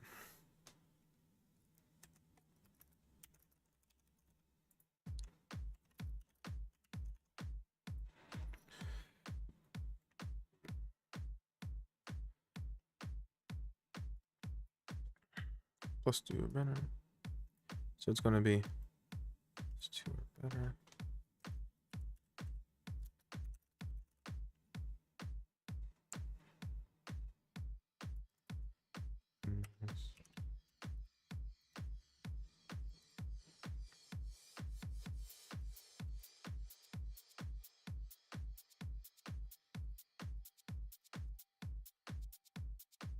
Okay.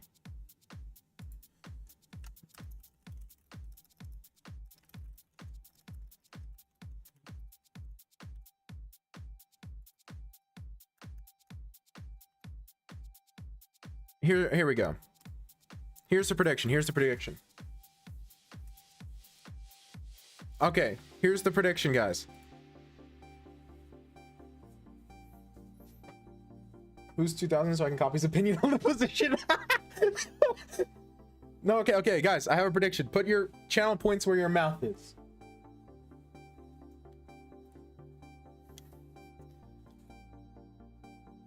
Maybe I made the prediction not last long enough. I made the prediction not last long enough. Okay, wait. Wait, let's make the prediction last longer. Wait.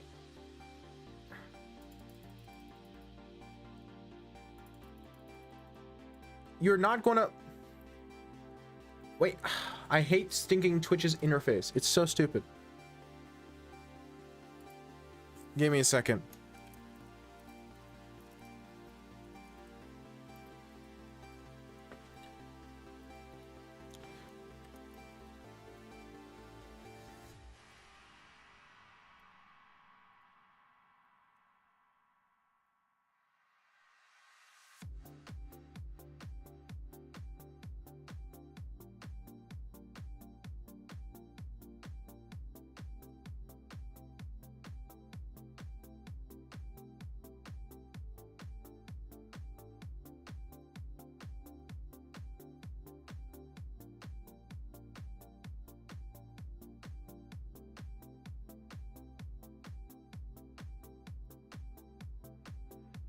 Submission period.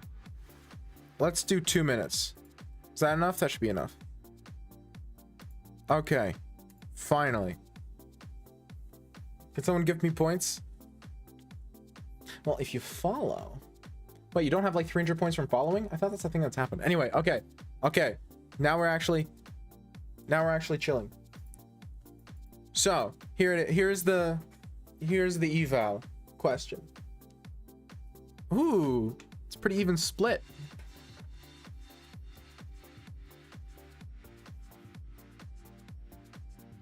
It's not. Okay, if it's...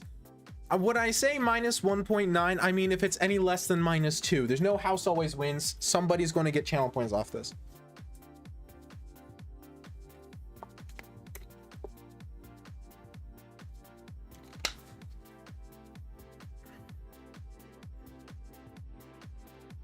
I've changed my mind. I feel like Black's position is just better.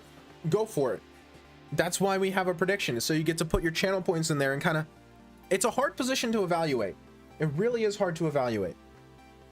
That's why I'm giving it to y'all, because I feel like it's interesting. I did follow through. Excellent. Also, thank you for the follow. And thank you, Sanath, for the follow.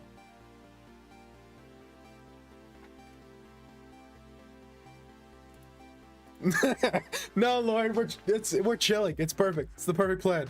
We'll go all in. It's a really weird position.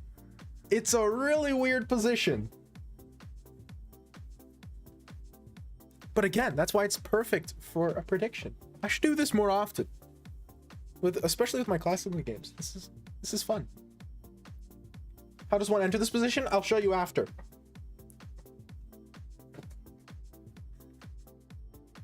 And remember, I like once per stream, if you donate bits, you also get channel points. Okay.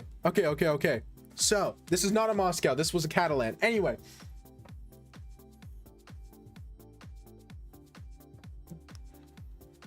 The position is like minus 1.5. Black is better.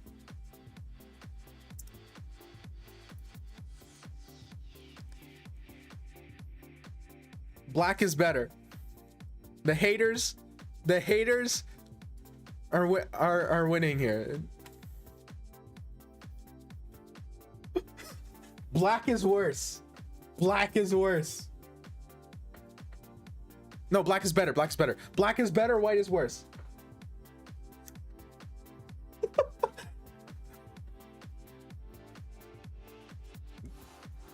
The haters win today.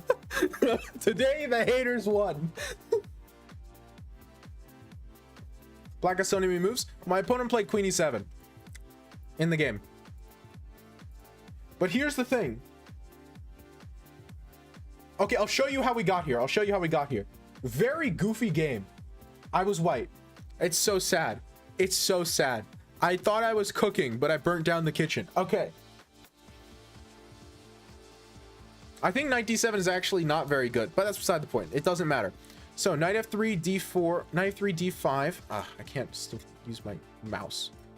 d4, e6, c4, c6, g2, c takes d, bishop g2,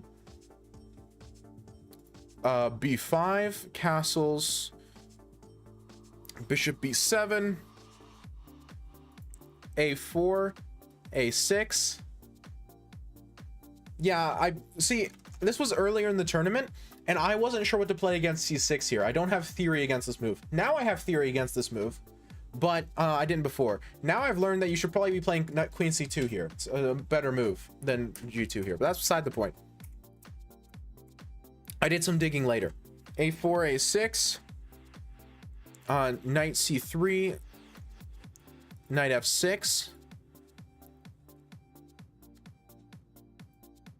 knight e5, knight d5, e4, knight c3. And this is where I thought I was cooking.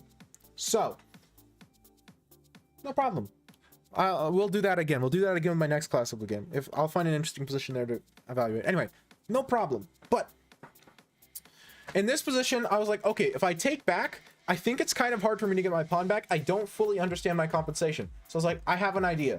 What if instead of playing the obvious move, which is taking, I play queen f3. The point being that I'm threatening, obviously, mate. And if he plays f6, then I go queen h5 and I get to have his rook. And if knight e2, so I calculated. So in this position, I spent probably 45 minutes calculating. And I couldn't see a way for him to avoid the position that I just showed y'all, which is what happened here.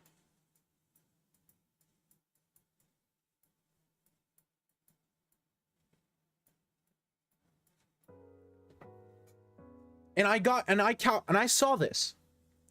We were in this position, and I saw this position in my head, and I was like, this must be winning for me, right? It must be winning. Look at Black's king. Look at Black's lack of development. This bishop's fantastic. Oh, I can't use my stinking computer. Oh, okay. My bishop's fantastic. My rooks are fantastic. Black has no development. His king stuck in the center. I must be winning, right? I must be winning. Surely.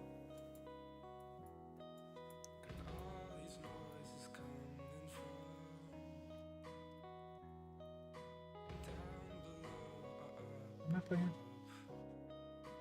Oh, yeah.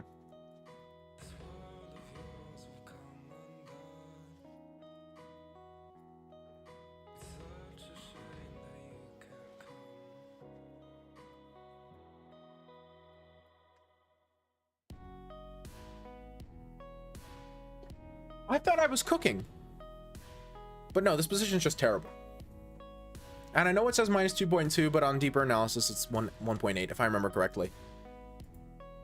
Either way, no one guessed minus 2 or more, so I'll give the points to the people who deserved it. Anyway, so yeah, this was the... And I lost this game. He just played queen e7, and I really thought I had something.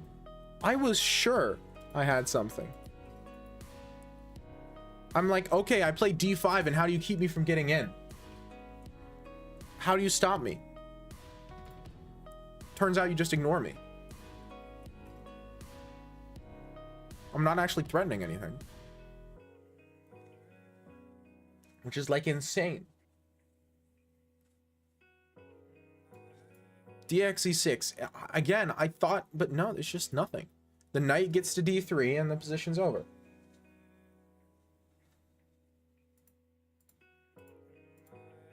And the game is over. I tried.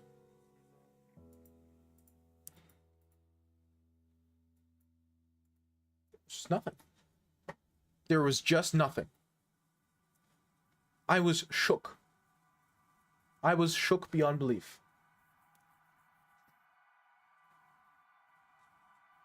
There's nothing here.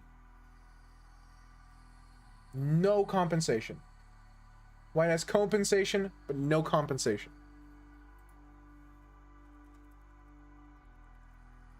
And so I lost that game. I was white, of course. How crazy is that?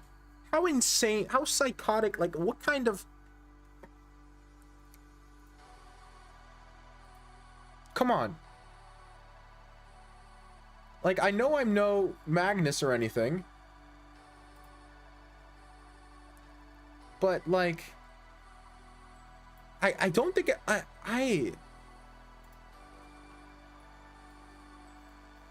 You've gotten into chess! Yay! Talk to me. What's it like? What opening do you play? Are you watching Gotham Chess? Okay, now. We have a viewer game to guess their elo. Y'all ready to play some Guess the Elo?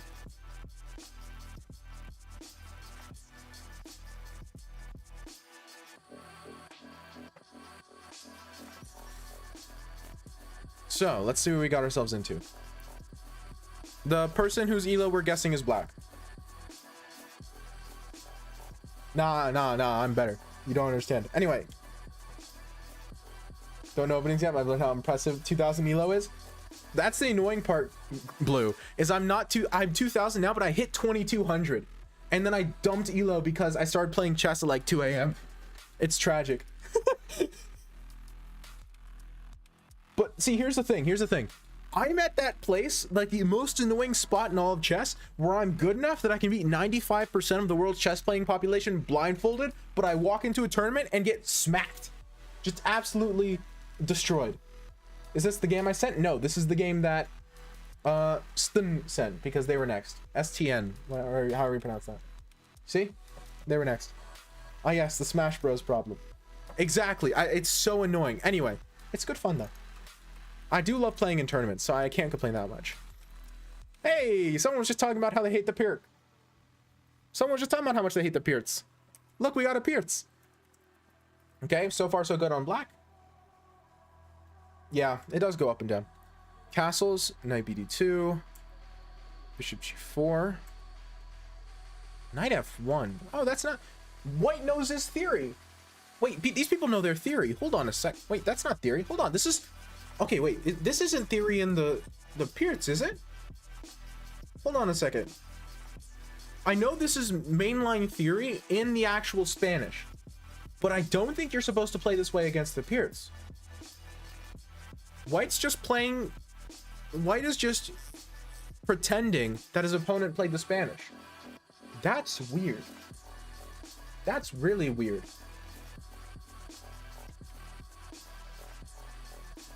Okay, c5, natural enough.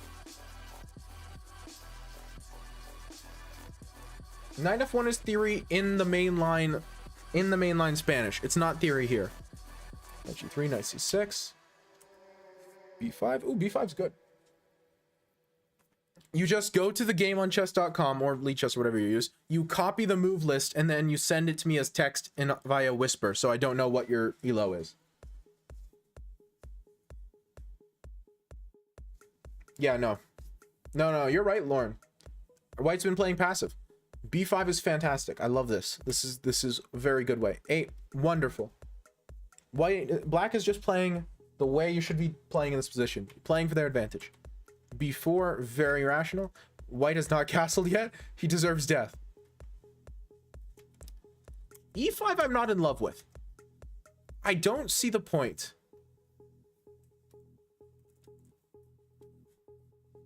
I don't know. I don't think e5 is a very good move. It's the first move that Black's played that I disagree with. Up until this point, Black's played very well. Is this blitz or rapid? I have a question. Is this blitz or rapid?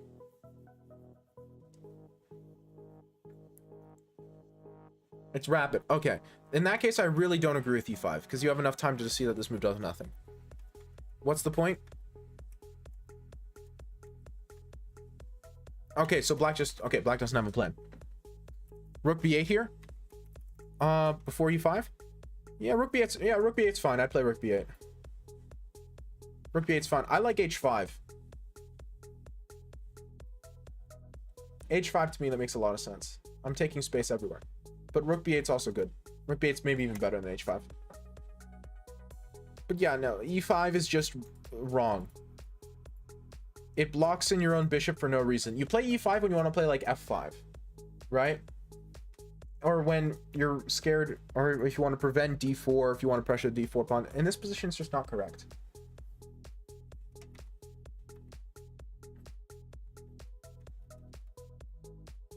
And again, Black has no advantage anymore.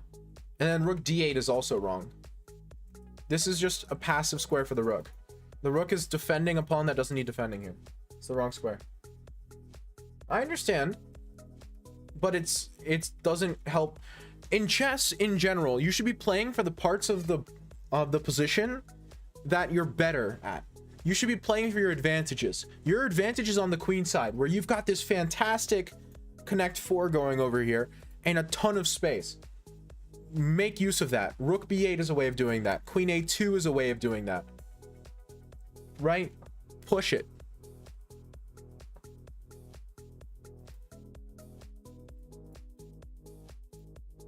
Right? And so now it's pinned to the queen. If he goes here, then you go rook b8, and you're going to double on the second rank if he lets you. And if he doesn't let you double on the second rank, then now you can give him this isolated pawn that he has to deal with for the rest of his life. It's miserable. Again, you play on the queen side here, because the queen side's where your advantage is.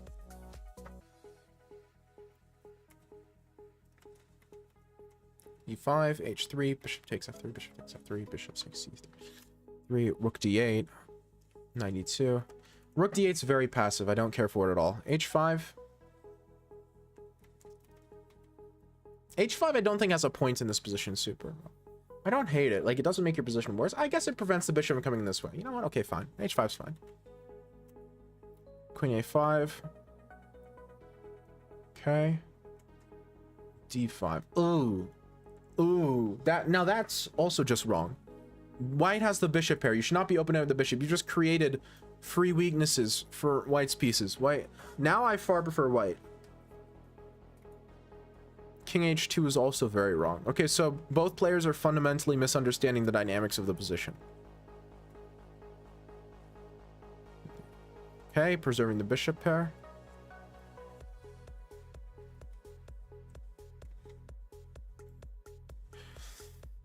Wow, black is playing very defensively. It's like black is scared.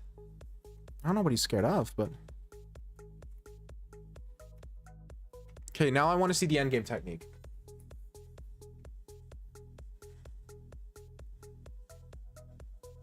I definitely under 1700. Under 1500, I want to see the endgame play first. Because 1500s have problems coming up with plans too. Plan finding is very difficult. So I don't blame black at all. This is not easy stuff to... In hindsight, when you look at the engine and it tells you, oh, you should have done this, it's super obvious. But in the heat of the moment, it's very difficult to find the correct way of going about it. Like King h7 in the game that I showed earlier in the stream. The King h7 g5 stuff, hard to see.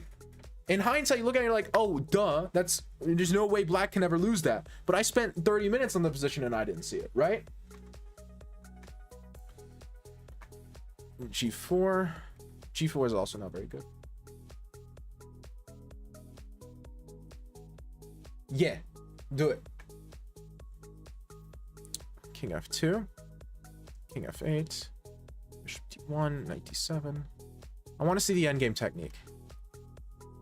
Ooh. f6. Okay, so actually h4.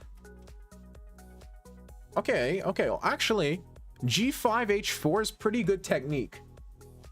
That's actually quite good technique on black's part. Black is playing the endgame quite well.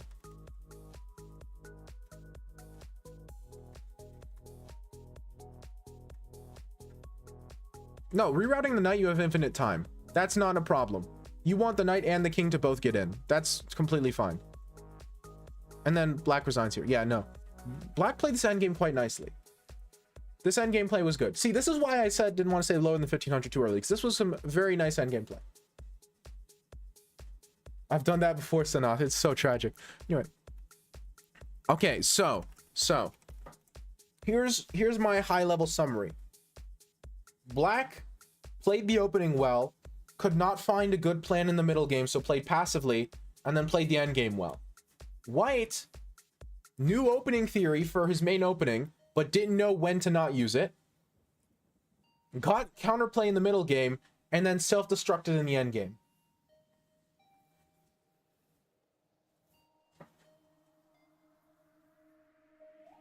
Right? So, no white player would know this knight f1 stuff below 1200. Below 1200 players would not know the knight f1 lines of the Spanish. But on the other hand, no one above 1700 would actually play those lines against the Peerts. No one above 1600. No, I don't have enough subs. I've got like 2 subs. I don't have enough subs for someone only gets the elo. Who do you think I am? Well, I got 93 viewers though. Okay, never mind. Maybe I should make it sub only. Hold on a second. Thinking 1400. 1400 is a solid guess. Just would a 1400 play like this in the endgame? This is just objectively correct endgame play.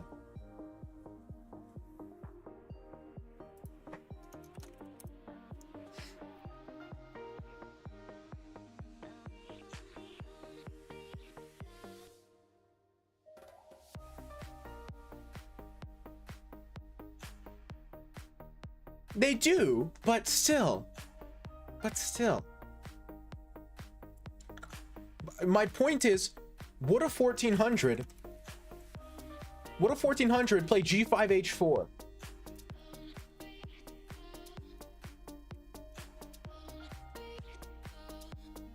Yeah, but again, I'm telling you, 1600. Heck, I play without a plan sometimes. 1600 absolutely play without a plan. I would say 1600 more than 1400. I'm going to split the difference and say 1500. But see, that's another thing. There were also no major tactical blunders from either side. No one blundered a piece. That's another thing to notice. Nobody just blundered a piece. Nobody hung a rook. Which, as silly as it sounds, is actually quite impressive. Because of that, I'm actually going to go 1600. I'm going to say 1600. That's my final guess. Yeah, 1650. I could see higher, but I would say 1600. Okay, I'm gonna be actually looking at the official game now. Y'all are ready?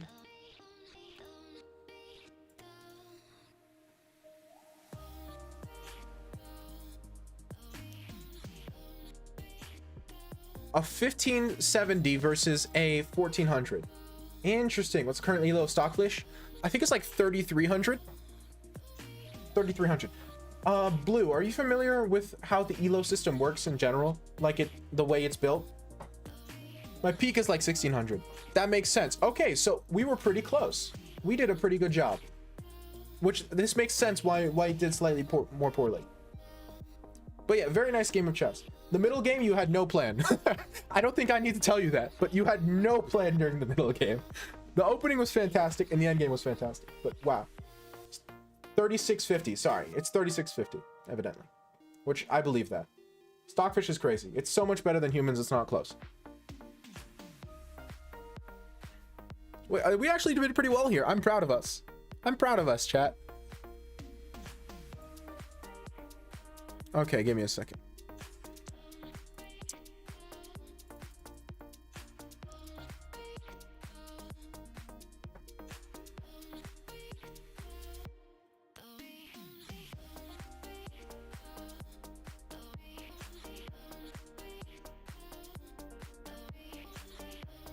Okay. Okay, I'm going to set up another position. And then we're going to guess the evaluation of that one too. We're doing it again. No, you did well. You did well. Everyone here did well. It's good. We're chilling. This is a good exercise. So I've got another position. This position's not nearly as crazy as the previous one.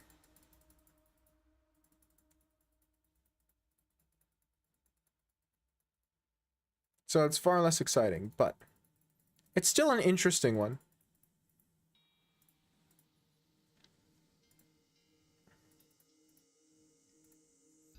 Yeah, okay. So let me set this up real quick.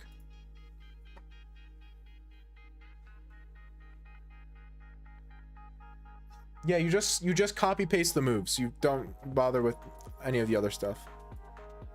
And then you also at some point send the link to the actual game. That way I can check it after we guess. At least that's how I did it this one time, which is the only time I've ever done guess the elo or an equivalent.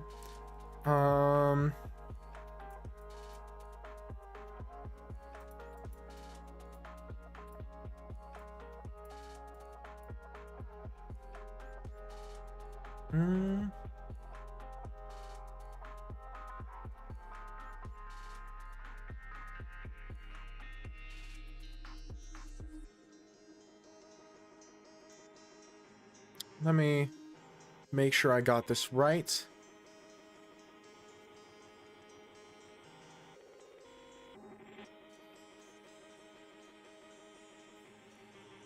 Do it. Over the board also works, Marco. Don't worry. I like over the board even better. It's just most people don't have over the board games, so I don't ask for those. But if you're sending over the board, I actually prefer. Yeah, we'll do that. We'll do yours after this one. We're alternating, right?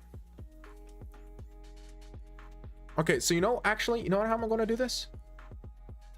We're going to do...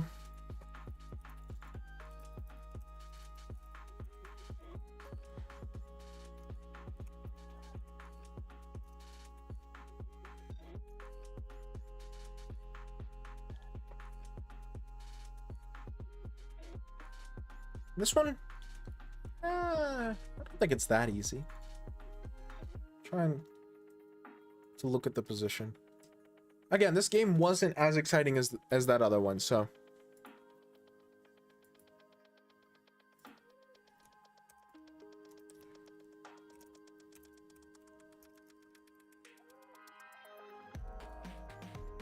Yeah, no, we will do it like this.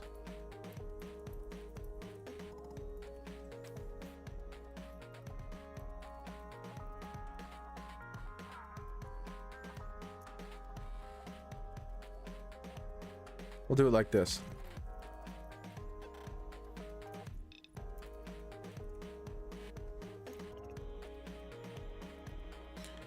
All right.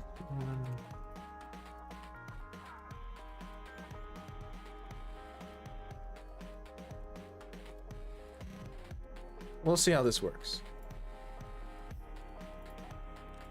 Okay. So there's the prediction. And let me actually turn off analysis before y'all get to see that, because that would actually kind of ruin it. Here's the position. Is she room for much longer? I don't know what time it is, so maybe. Oh, it's 10:41. Do I have things to do tomorrow? Yes. So probably another hour max.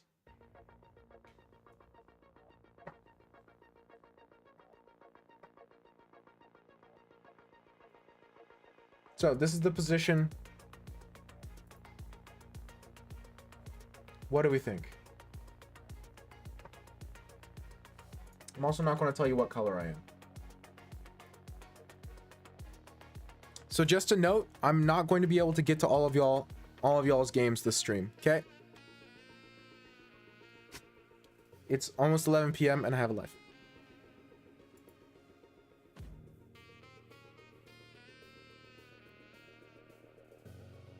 It is white to move. You're right, that's kind of important. White to move.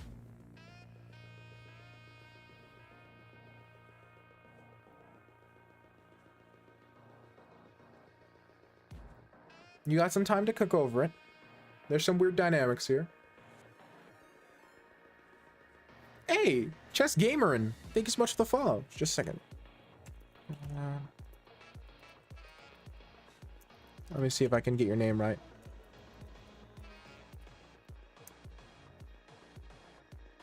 Boom, fantastic. How was the stream? Rook FCS just my first thought. True. Creo detected. Well, yeah. I want to use music that I have permission to use. Nice to be following your channel. Never come across your channel, but it's better late than never. Hey, I appreciate it. Thank you so much for the follow. We're currently trying to discuss, well, not discussing. We are guessing as to who's better in this position and who won the game. It's a game that I played in Over the Board Classical like 2 weeks ago. Because I figured it's more fun than just showing the game. Thank you so much, Chess on Earth. I appreciate it. Ooh, somebody thinks black is better and white won. So, there's now 1,000 points in there. Which means someone else might be able to take that up if they... Or maybe they'll just be sacrificing points to whoever think that black is better and white won. It's a bold prediction. I think minus 2.1. So then put your points where your mouth is. White is better, white won. Ooh, we got points there too.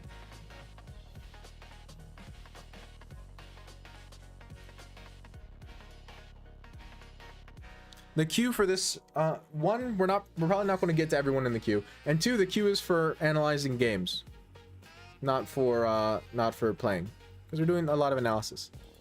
Can't region doesn't allow me. Oh, that's a shame. It's a for fun thing. I don't have the time to make it a career. Plus, I feel like unless you're willing to put in an obscene amount of time,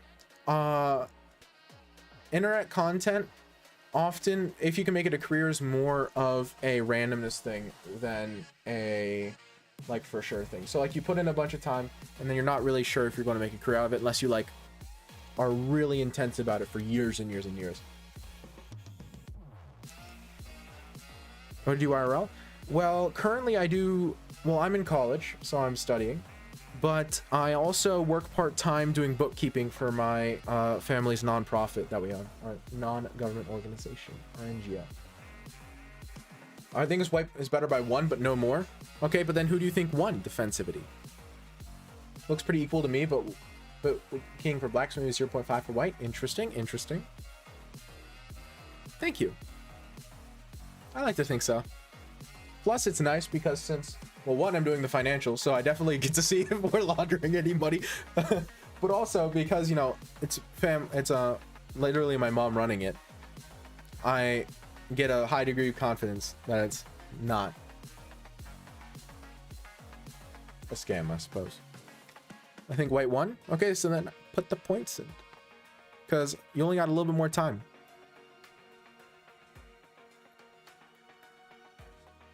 As far as I'm concerned, I'm retired at 40 and trying to figure out what to do ahead. See, I know someone like that. It's hard. It's an early time to retire. Although if you have the ability to, it's not exactly so terrible a thing. Okay, so. First off, the position is +1. No, well, it doesn't matter. Vote late. Yeah, no, okay. I was 40 himself. Hey, hold on a second, local. First off, the position is +1. And as for result, well, let's see. I have the white pieces here. And we got out to this position from a very slow opening. I played c3, which is not the best move and loses a lot of my advantage. But at the end of the day, my advantage comes from the fact that this pawn is quite weak. And on top of that, moves like f3 are very easy to play for me. And so black's pieces end up being not very good, and he has a long-term pawn weakness. Yes, yes you did. Defensivity. Because if you like play a dumb waiting move or something, then this isn't fantastic. Because I get to just take and or no, I don't take that a second time. Oh, I play knight takes d5 first. Wow, that's spicy. Look at that. Isn't that pretty? Don't even take the queen back. Because the point is I get to take a billion pieces. That's fun. I was thinking you just take and then go rook f1 and take the pawn. But I guess this hangs at the end, so it's not that clear. Either way, white's the only one who's pushing for anything. Black doesn't have time to develop anything meaningful on the king side, which is where his advantage would be if he were to have one.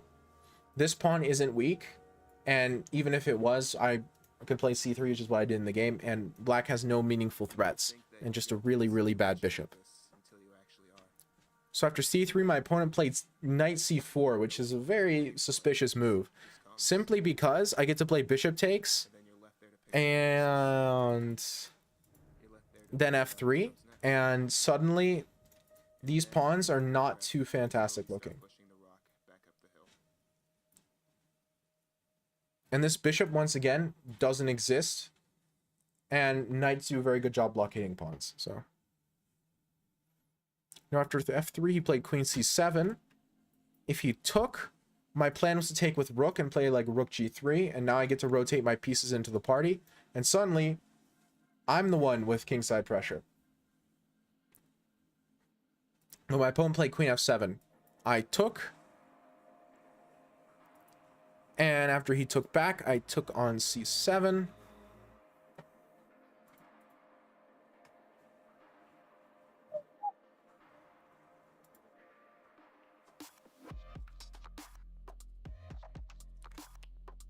And after rook takes c7, thank you, Tim, for the follow. I'm not going to try to read the rest of it. I'm going to try reading the rest of it at some point, though. We ended up going into this endgame. And the unfortunate part here is you can't play here because then I fork your king and rook, so you have to stay pretty passive. And this is just a very, very bad position. From distance, I see it as a draw played precisely. The reason it's a win, Chess on Earth, is because this pawn is going to fall. And so I'm going to be a pawn up, but on top of that, I have a protected passer. Usually, in the rook end games, where it's a theoretical draw, the passer is isolated, so you can't leave it alone. And so you have to defend it. This pawn, I can just leave it there.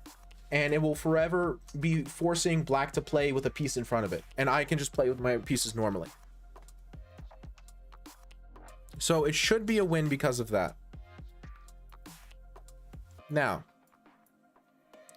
should be and is are kind of different. I played king here first, rook here, and then I played knight f5.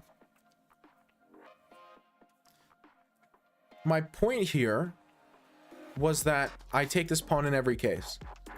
And after bishop takes, I actually went rook takes because my idea is I can always take this pawn.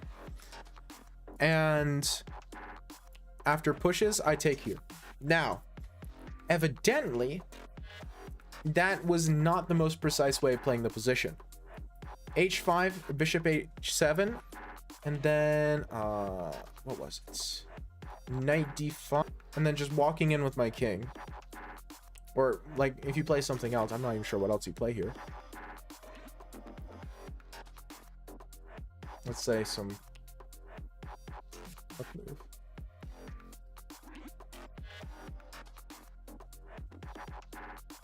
Maybe I play king e2. What was it? What did they recommend?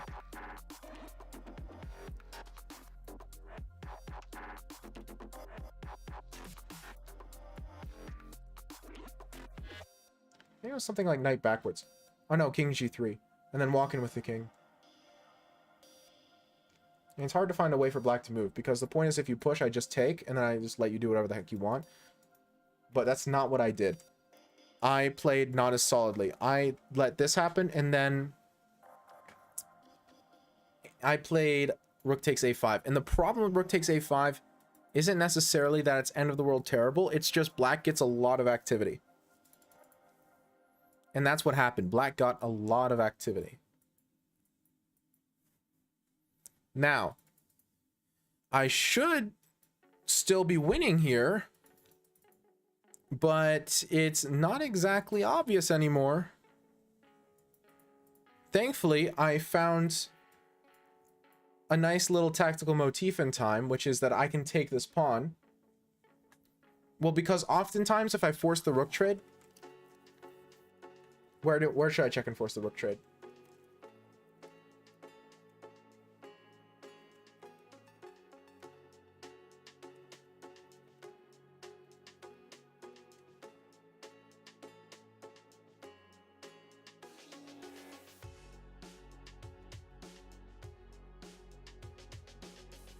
Here?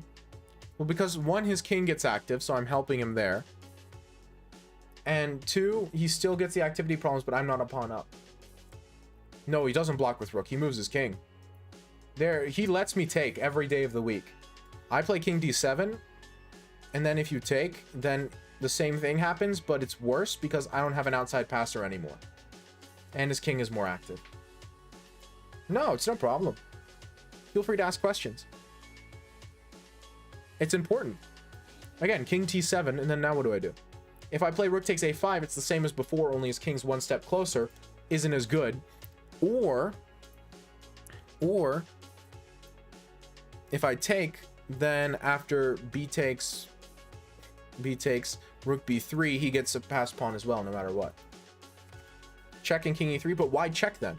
If I'm going to play king e3 and not king e3 first, why do I include the check? Why do I make his king move closer? His king is more active than yours, fair point. No, my king's more active, but helping his get more active than it was before is, there's no reason to do that. Why help make his pieces better? Let them be bad. Check, just king e3 here makes perfect sense. Honestly, what I should have done is I should have taken first, and then, no, maybe it was just king e3. Maybe just king e3. I think I should have just gone king e3 and taken this one.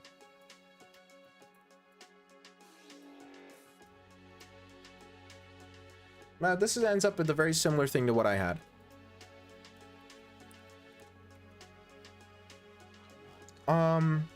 I haven't had any coaching. All of my chess study has been me and books. Rook d4. And he messed up here because I have this nice little motif, which is after I take on c2 and take, you would think that this is a drawn position because this isolated pawn on the queen side is usually not enough to win. Thank you. But here's the thing. King e6, and he has to play rook d8 because I'm threatening to take his rook and I'm threatening checkmate on the 8th rank. So if he does something tricky and is like, ooh, I'm going to take your pawn, you probably shouldn't. Whoopsie. And this is a very losing position. Me, myself, and I. Exactly, local. And obviously, if you move the king, then I take your rook, right? And so because of that, you have to play rook d8. And afterwards, I played rook c7, and now black is insanely passive. Insanely passive. This was over the board, and my classical rating is just shy of 1800. I might be a little higher than 1800. I don't remember. It's around that area. I don't play classical very often just because it's hard for me to find tournaments that I have the time to play, but king f8, I played rook a7, which is suspicious. You see, what I should have done here is I should have just played a4 and just push the pawns, let him roll. But I played rook a7 because I thought I was being fancy. I was not. And unfortunately... Oh no, he's already played rook c8, not rook b8. Rook b8's worse. Played rook c8, then I played rook a6. I played pretty terribly in this rook endgame. Wait, sorry, I include the check first. Which was dumb, I shouldn't have, but I did.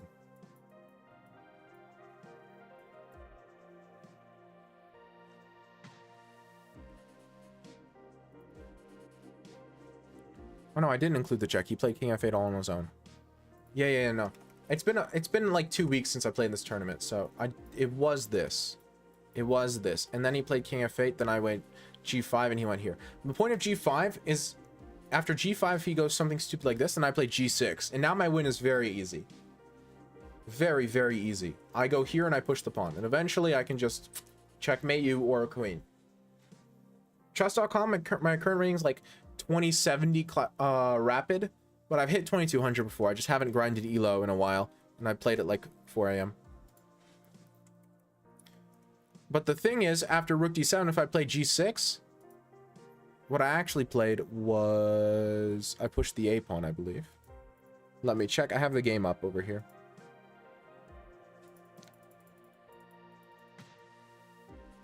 No, I played rook closer. I played this.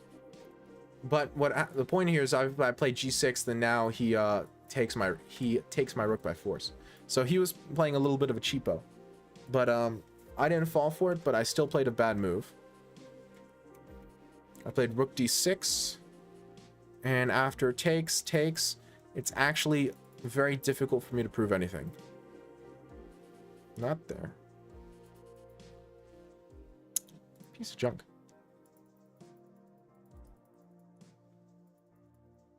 Oh no, it was here.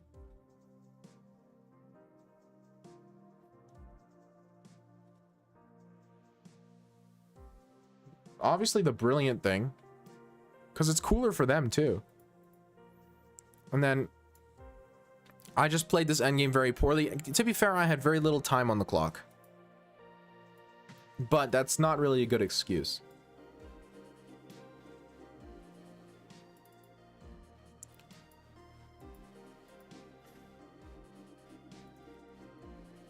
It was still just poor technique.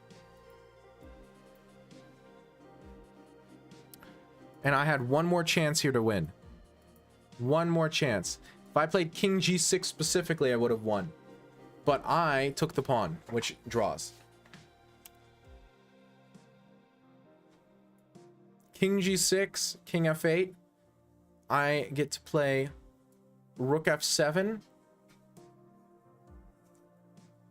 And then king g7. Wait, what is it? Oh yeah, no, it's rook a8. It's rook a8. Rook a8. King a8. King a7. a7. And now the funny, cool gimmick here is that I get to either queen or win his rook. If he normally just pushes the pawn, I play rook h8. And if he takes my pawn, then I get to check and take his rook by force. If he doesn't take my pawn, then I get to queen. If in this position he does literally anything else, you move the king up, I get to check and queen. You move the king this way, the same tactic works. You're one square too far away. But I missed that over the board. And so I played king takes g5 and it was a draw. I played for another like 20 moves or so, trying to push, but it was a draw. My rating in chess is 1200. My rating in gifted subs is 77,000. Also, thank you, Marco Fomo, for the sub. I really appreciate it. 77,000. How the heck did you retire at 40 and then have enough money for 77,000 gifted subs? Unless you count one gifted sub as something more than one.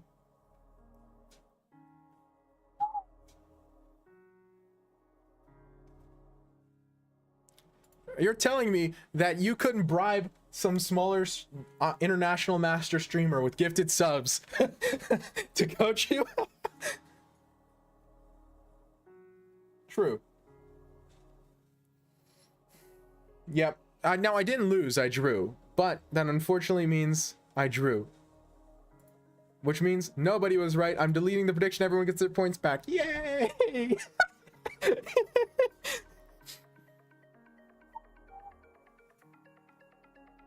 When you earn a lot, you spend a lot. General rule of life in my part of the world. Oh, that's true. This game hurt my soul. Okay. What are we doing now? I was a tech entrepreneur and earned a fortune and did a lot of smart investments. So I'm fine with spending a drop of it to help other streamers. Ah, that makes sense. Tech entrepreneur. Oh yeah, okay, then that makes sense why you retired at 40. Because in that case, if you did your entrepreneur work a little bit younger, then you were an entrepreneur during a time where you had all the low interest rates in Western countries, which that was a good time to be an entrepreneur. Sorry, at 17. This was a setup. It was a little bit of a setup. Okay, now, setup aside, it's time for Laurent's game. Thank you, Stanford Rob, for the follow. I almost read Stanford Rob. I was like, wait, that can't be right. Unless it is Stanford Rob. In which case I respect it. Drop's pretty cool. Standing form makes sense.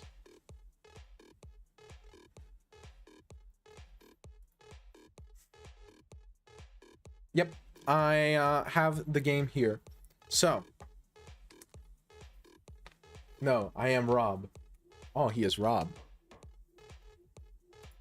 Guess the elo? Yes, sir.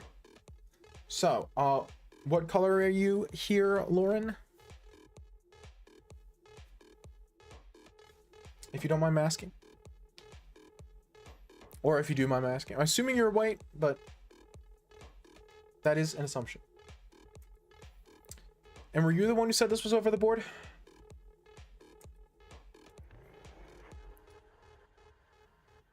What? Probably what? Okay. C6, C4. C4 is a little weird. It's only weird because this is a weird position. Because here's the thing.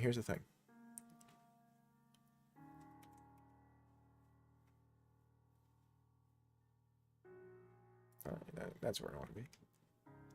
He's already creating some weird dark squared weaknesses for no reason. And so it's probably possible to take advantage of it. Is e5 too soon? e5 is just funny looking, but... Yeah, but trying to force a Slav in this way doesn't look right, because now I can play knight c3, and if you go d5, then I get to just play actively. You've made a lot of pawn moves and not done anything with your pieces. And now you get like a really, really bad French. You could develop your pieces the other way, but it's just white gets so much more activity. White gets so much more development. Yeah, no, that's true, but I don't like the way black is taken white out of theory.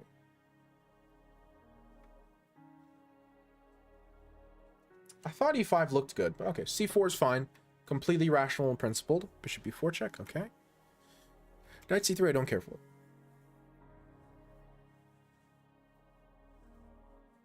Yeah. Pushing the pawn probably works, but if... Again, you can punish it just by playing normal rational chess and get way more development. And if a... What you're opening against, d4 and c4?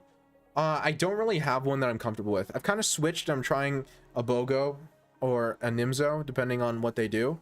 But I don't have one I'm comfortable with. It's currently a weakness in my repertoire. I improvise. c4, bishop b4. And something in d2 makes more sense to me. Inviting the doubling of pawns seems unnecessary.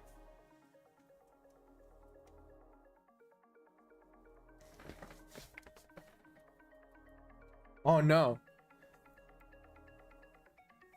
If I had to choose someone to get a gifted sub. I mean, Local would be a good choice. He's been here a long time. He's an OG.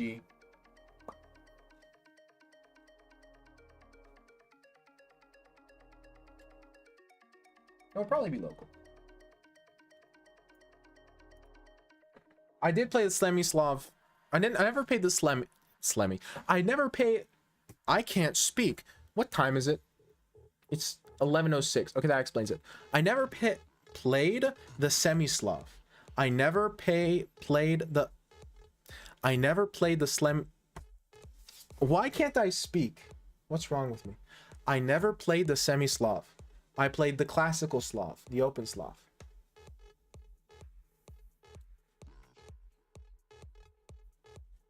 Me, since I'm new here. That would also be true. What's the time control? Good question. Lauren, what's the time control? But after 92, block the bishop. I want to develop all my pieces. Yeah, see, that's why my gut instinct would be bishop d2. Dehydrated? Nah, you have no idea, man. I drank like a whole liter and a half of water since I started streaming.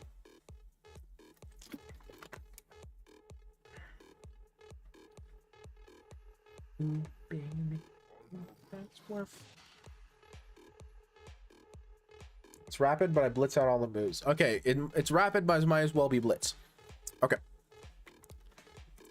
Bishop d2 is my gut instinct. Hey, thank you, Chess, for the gifted sub.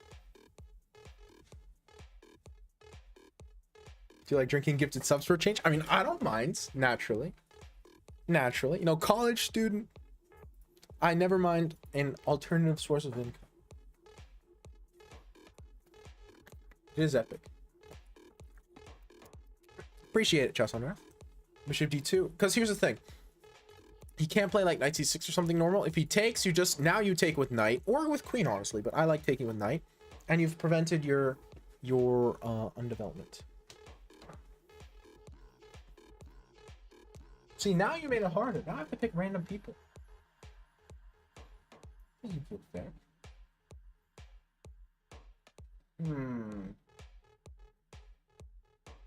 So among the people who are currently active in chat, there's you, there's Defensivity, there's Lauren, there's Local, there's Stanford, there's Stin.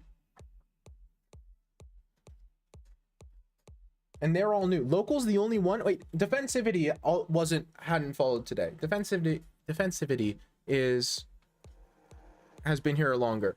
But like everyone else is new to the stream, which is actually pretty cool. New blood. Local has been here for 1 billion years. Hey, thank you for another gifted stuff. So yeah, my point is now you take back with knight and you get your free development. I don't love blocking with knight here because you're pinning yourself for no reason. It's not bad. It's still a fine position for you objectively, but I find it unnecessary. Okay, d5, queen g. This move I really don't care for. It came from Chess Gamerin, probably. Well, I know some of you did. I've gotten raided twice. Once from Chess Gamerin and once from another fella. Chess Gamerin, I'm not as familiar with, but the other fella I was. It's been a big stream. It's been a very... Me too. Well, then I'm very thankful because I've already got like $5 off of this. 2021, that year when all the memes were that dumb Incredibles face. Oh yeah. The and were his eyes open that wide? It was like, but wait. Half his face was shrouded in darkness, so it's more. Yeah, but see, it's not.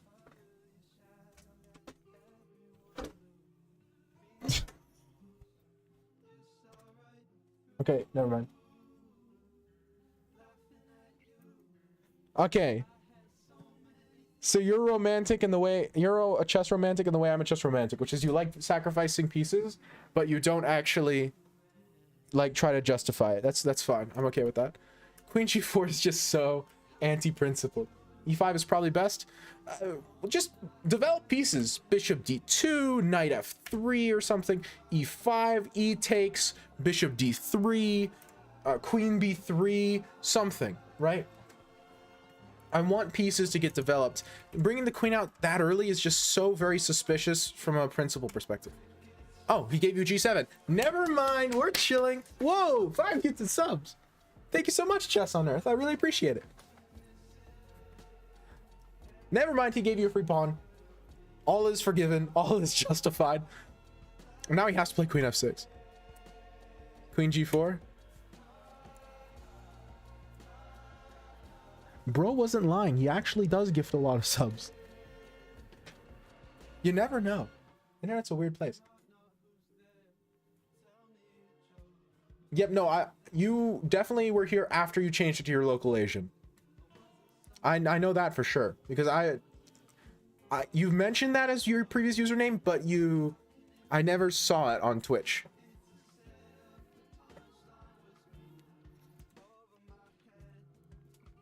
Queen g4, you just want Queen g3 is better. Queen g4 here, you're threatening to take the pawn, but you're not threatening to infiltrate. If you want to play romantic chess, let's bring the queen into the position. Okay. Queen g4, queen d4, knight f3. Ooh. Ooh. My heart. Ooh. Oh. That's a piece. That's like a whole rook. Bishop takes c3. That's a whole rook.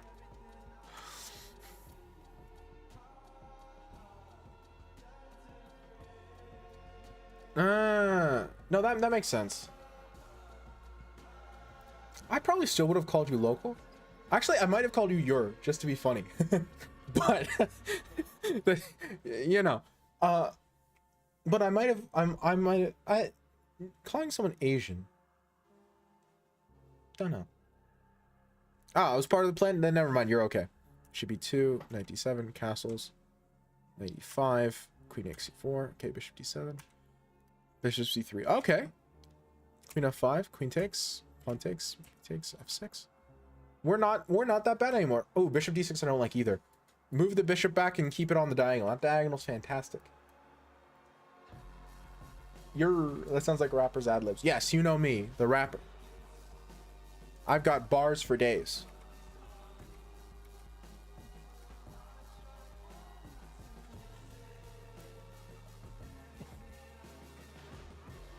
Well, that's a pretty checkmate.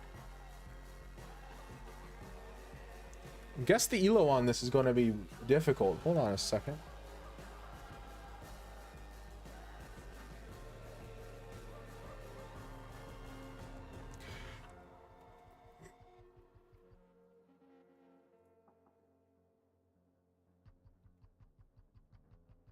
That's a very pretty checkmate. I like that a lot. I like that a lot. Bishop f4. Okay, so then that begs the question. What would the elo of this be? It's got to be low elo. When I say low, I mean less than 1800. Wait, haven't you mentioned your elo here before? Why am I guessing elo? Haven't you talked about your elo? Or someone else talked about their elo and I'm just...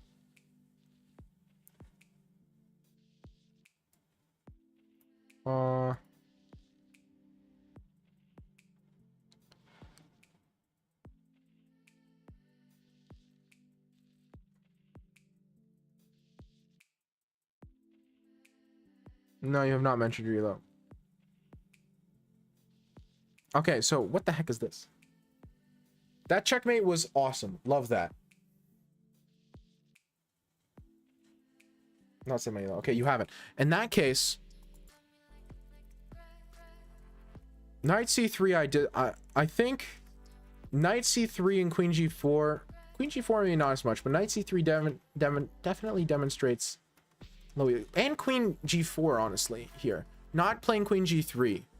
Like, I understand if you don't want to take and play the endgame, but queen g3 is just far more natural. It overguards the knight. It allows yourself to pop into the position in some weird lines. It prepares yourself to punish queen d4 with like knight e2, and then your bishop gets out. So there are a lot of moves here that are just a little bit worse than they could have been.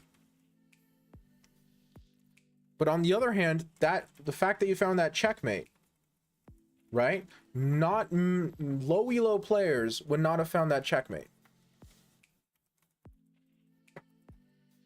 I guess it's not that hard, but even if it's not hard, like the number of people who would have just taken the knight or something here, I suppose if you're looking for it, and it was rapid. The hardest move was bishop f7. That's not even that hard.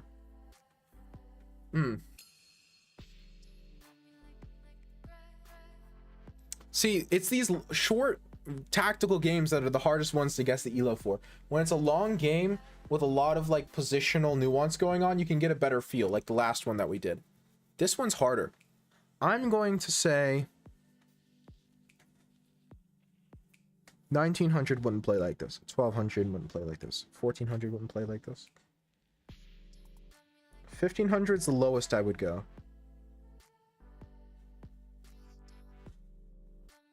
Actually, it's not true. You blundered a rook. I could go for 1400 the lowest I would go. No. It's better this way. It's content. No, it's content. I'm not supposed to do a good job. The last one is a fluke. 1400 is the lowest I would go, but I also wouldn't. See, the problem is if you're blitzing out all the moves, then it could be a trolling 1800. Like, I could see an 1800 who's not paying any attention playing chess like this. You know what I mean? So to me, that's almost equally likely. I would say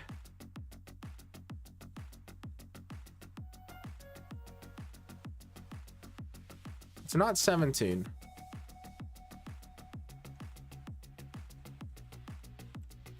So I'm gonna cheat. It's either a 1500 or an 1800 who's not paying attention. That's my guess. It's either an 1800 who's just kind of messing around, or it's a 1500.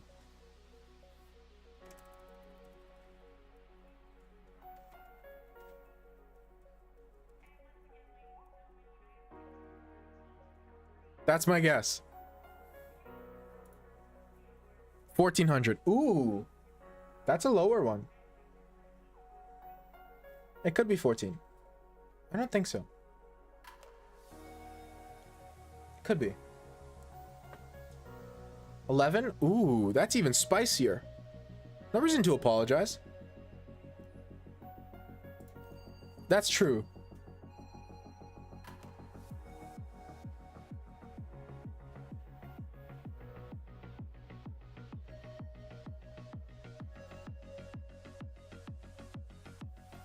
$3,000. Okay, that's definitely true. Okay, link me the game, Lauren, if you don't mind. Unless it's over the board, in which case just tell me the elos. Reveal all. Think 1600. Ooh. I'm sticking with my 15 or trolling 18. I think I'm cooking on that one.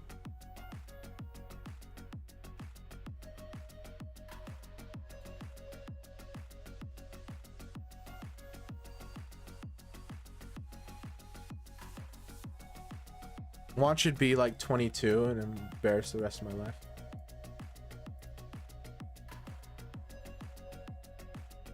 $17. Wow. Okay, so a trolling 1800. So I wasn't that far off. 17, 18. I said trolling 1800. Okay. I didn't do a good job, but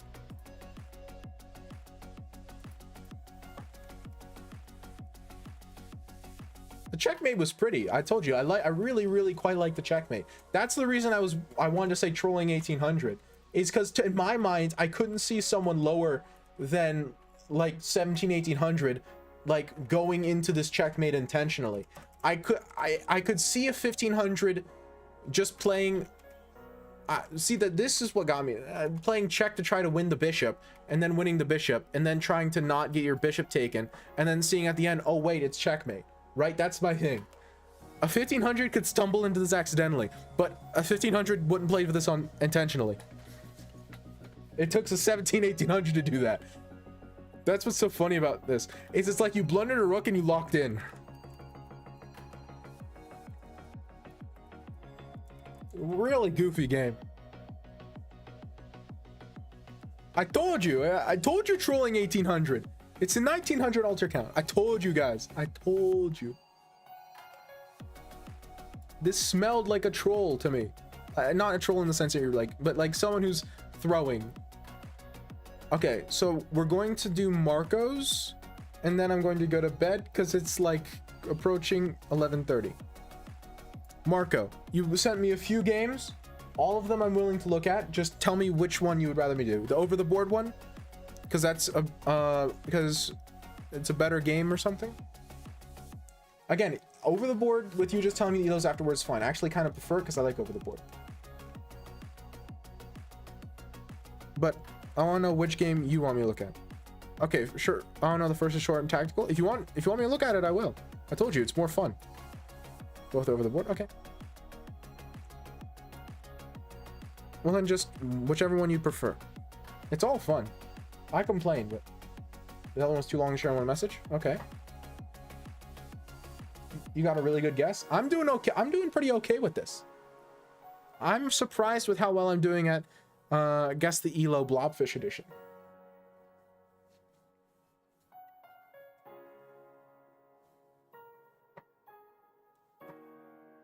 So which one would you rather me look at, Marco? I can do either one. Both totally fine by me. Okay, the short one's your fave. We'll do that one.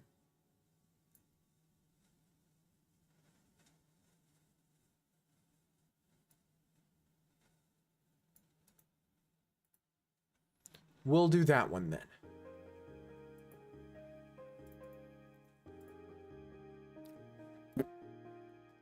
Let's see what we're dealing with. A full stream of it. Do people want to see that?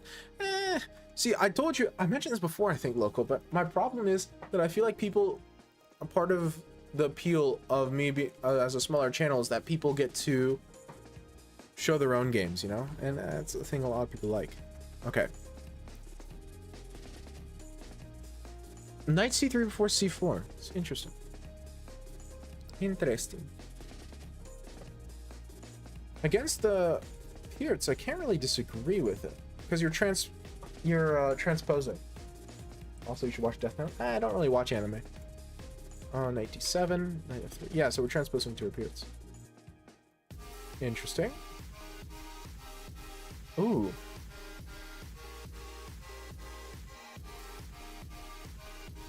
Well, that's bold. I like the idea. Bishop c4 I think is better, but the idea is there. You're preventing black from castling. Oh, wow. That's spicy.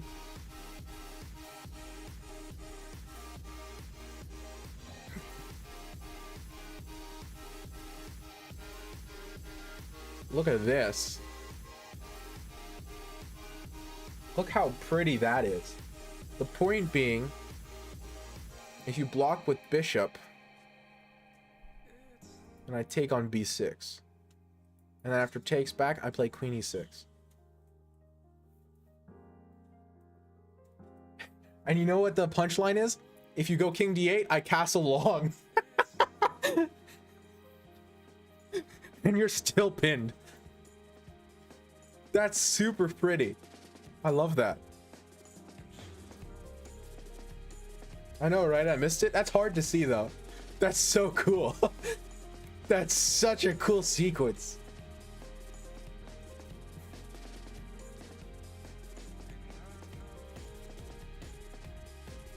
Okay, okay. Queen c5, c6, knight d6. Ooh. King f8, queen a3. Okay, to play bishop c5. Is this a rapid game? No, this is over the board. But is it over the board classical or over the board like rapid or blitz or something? Is this friendly blitz or is this over the board classical? Classical. Okay, it is classical. Oh, so you missed it in classical. That stings extra hard. Hard to see, but queen c5. Queen c5 is a bailout move. I would have preferred queen b3, but okay. I guess queen b3, bishop e6 is annoying. But c6 is not good. Knight d7, castles, c5, bishop e5, knight b6, and then bishop takes c5. Oh, this is turning bloody real quick. King g8, knight takes c8, queen c7, knight e7 check, king f7, queen b3, and then knight takes g6. Ooh, that's another pretty checkmate. We've had a lot of pretty checkmates tonight. We've had a lot of pretty checkmates. Oh, that's always annoying. You're like, yay, I'm so good. And then you realize, oh no, wait. I'm still washed. Washed up at 22. Anyway. That's a pretty checkmate as well. Okay, so in classical, that's good to know. Queen d6 instead of bishop c4. I guess bishop c4, knight b6 is what we were trying. Well, no, queen takes d8, then castle along. I don't know, man.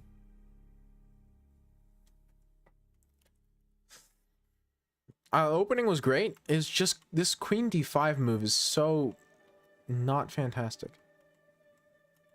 But then afterwards, the attack was basically perfectly executed. Now, given nothing was too difficult afterwards, but okay, let me try to remember what different elos play like over the board. Not okay.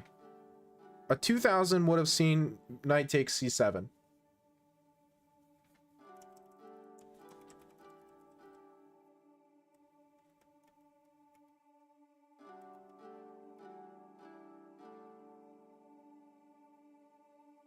So it's less than 2000.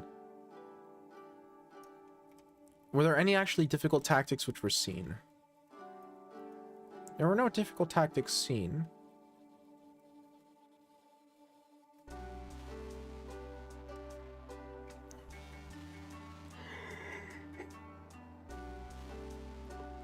Wait, I want to check something real quick. Queen b3, bishop e6. Oh no, bishop e6 obviously doesn't work. I can play queen takes e6. Okay. In that case, queen c5 is not a high elo move. That's not a good move.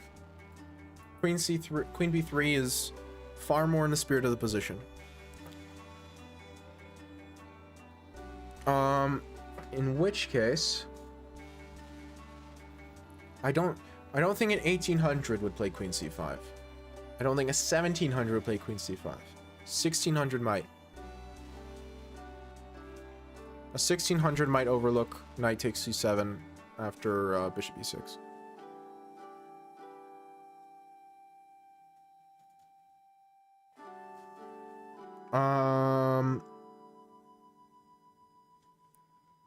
Let's see what else.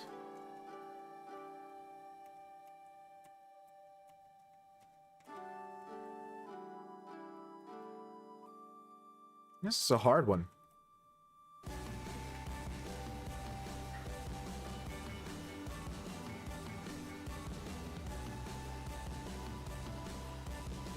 My high end is 1650. My low end is as low as like 1300. Eh, it's higher than that. 1300 wouldn't play like this. 1300 wouldn't play this well in the opening.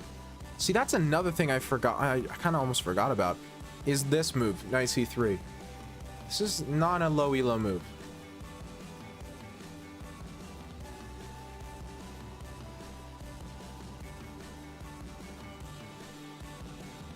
Hey, dump truck. we are guessing the elo of a player who played this game in Over the Board Classical. And then after that, I'm going to bed because it's late.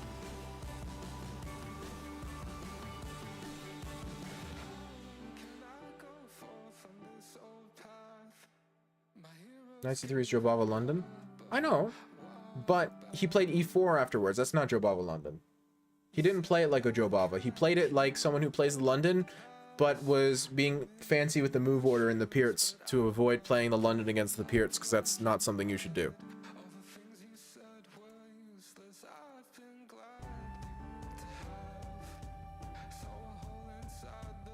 I think 1500.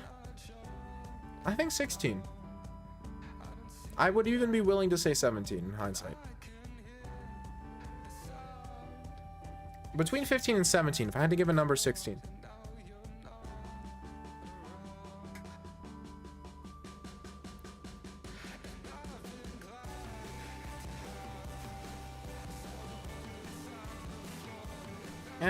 I think you're right though. Actually 15. Wait, no, was that right? 1650. Let's go. I am on fire.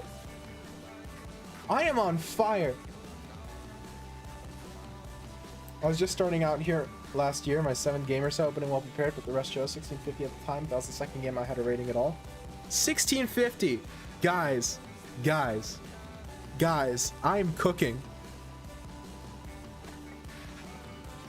I'm telling you, Knight C3 is not a 1400 move here. It's not. Knight C3 E4, this is not a 1400 play. And Queen C5 isn't a 1700 move. So you have to... we're chilling. This is easy. Okay, now I have to go to bed because I'm really tired. But I shall be back on Saturday. So wait, are any of the people I know live? Appreciate the subscription, Marco. And all the donates. Chess on Earth, if he's still here. It doesn't mean much if he didn't play E4, but he played E4 afterwards. He wasn't playing a system, he was playing against the dynamics of the perk, which is either good prep or it's good understanding of the opening. Either way, not something a 1400 would do.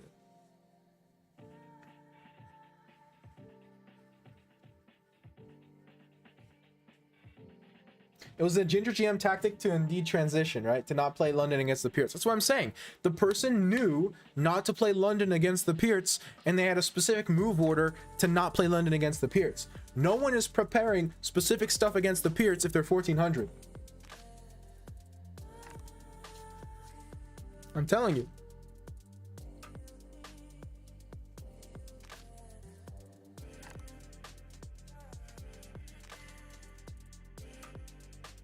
Now, who do we raid? Miles is alive.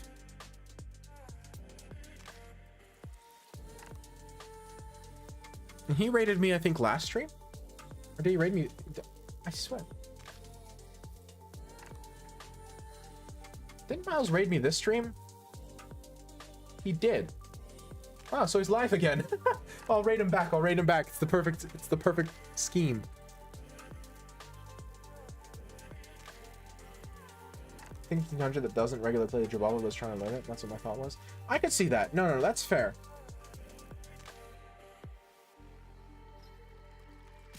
That's fair. He played against the Pierts too well. If he played those first starting moves and then stumbled, then I would have agreed with you. But he transitioned into the middle game pretty well. Queen D5 was weird, but before that,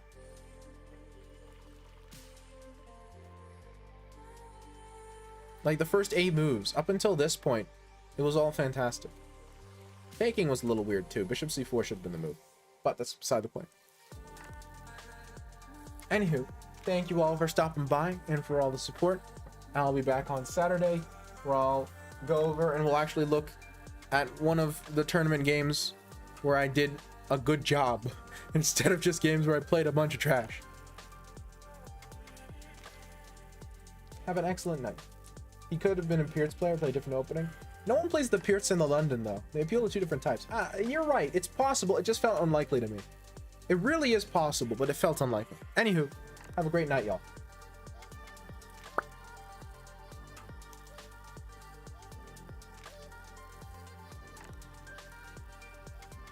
Hee-haw. Hee-haw. Hee-haw.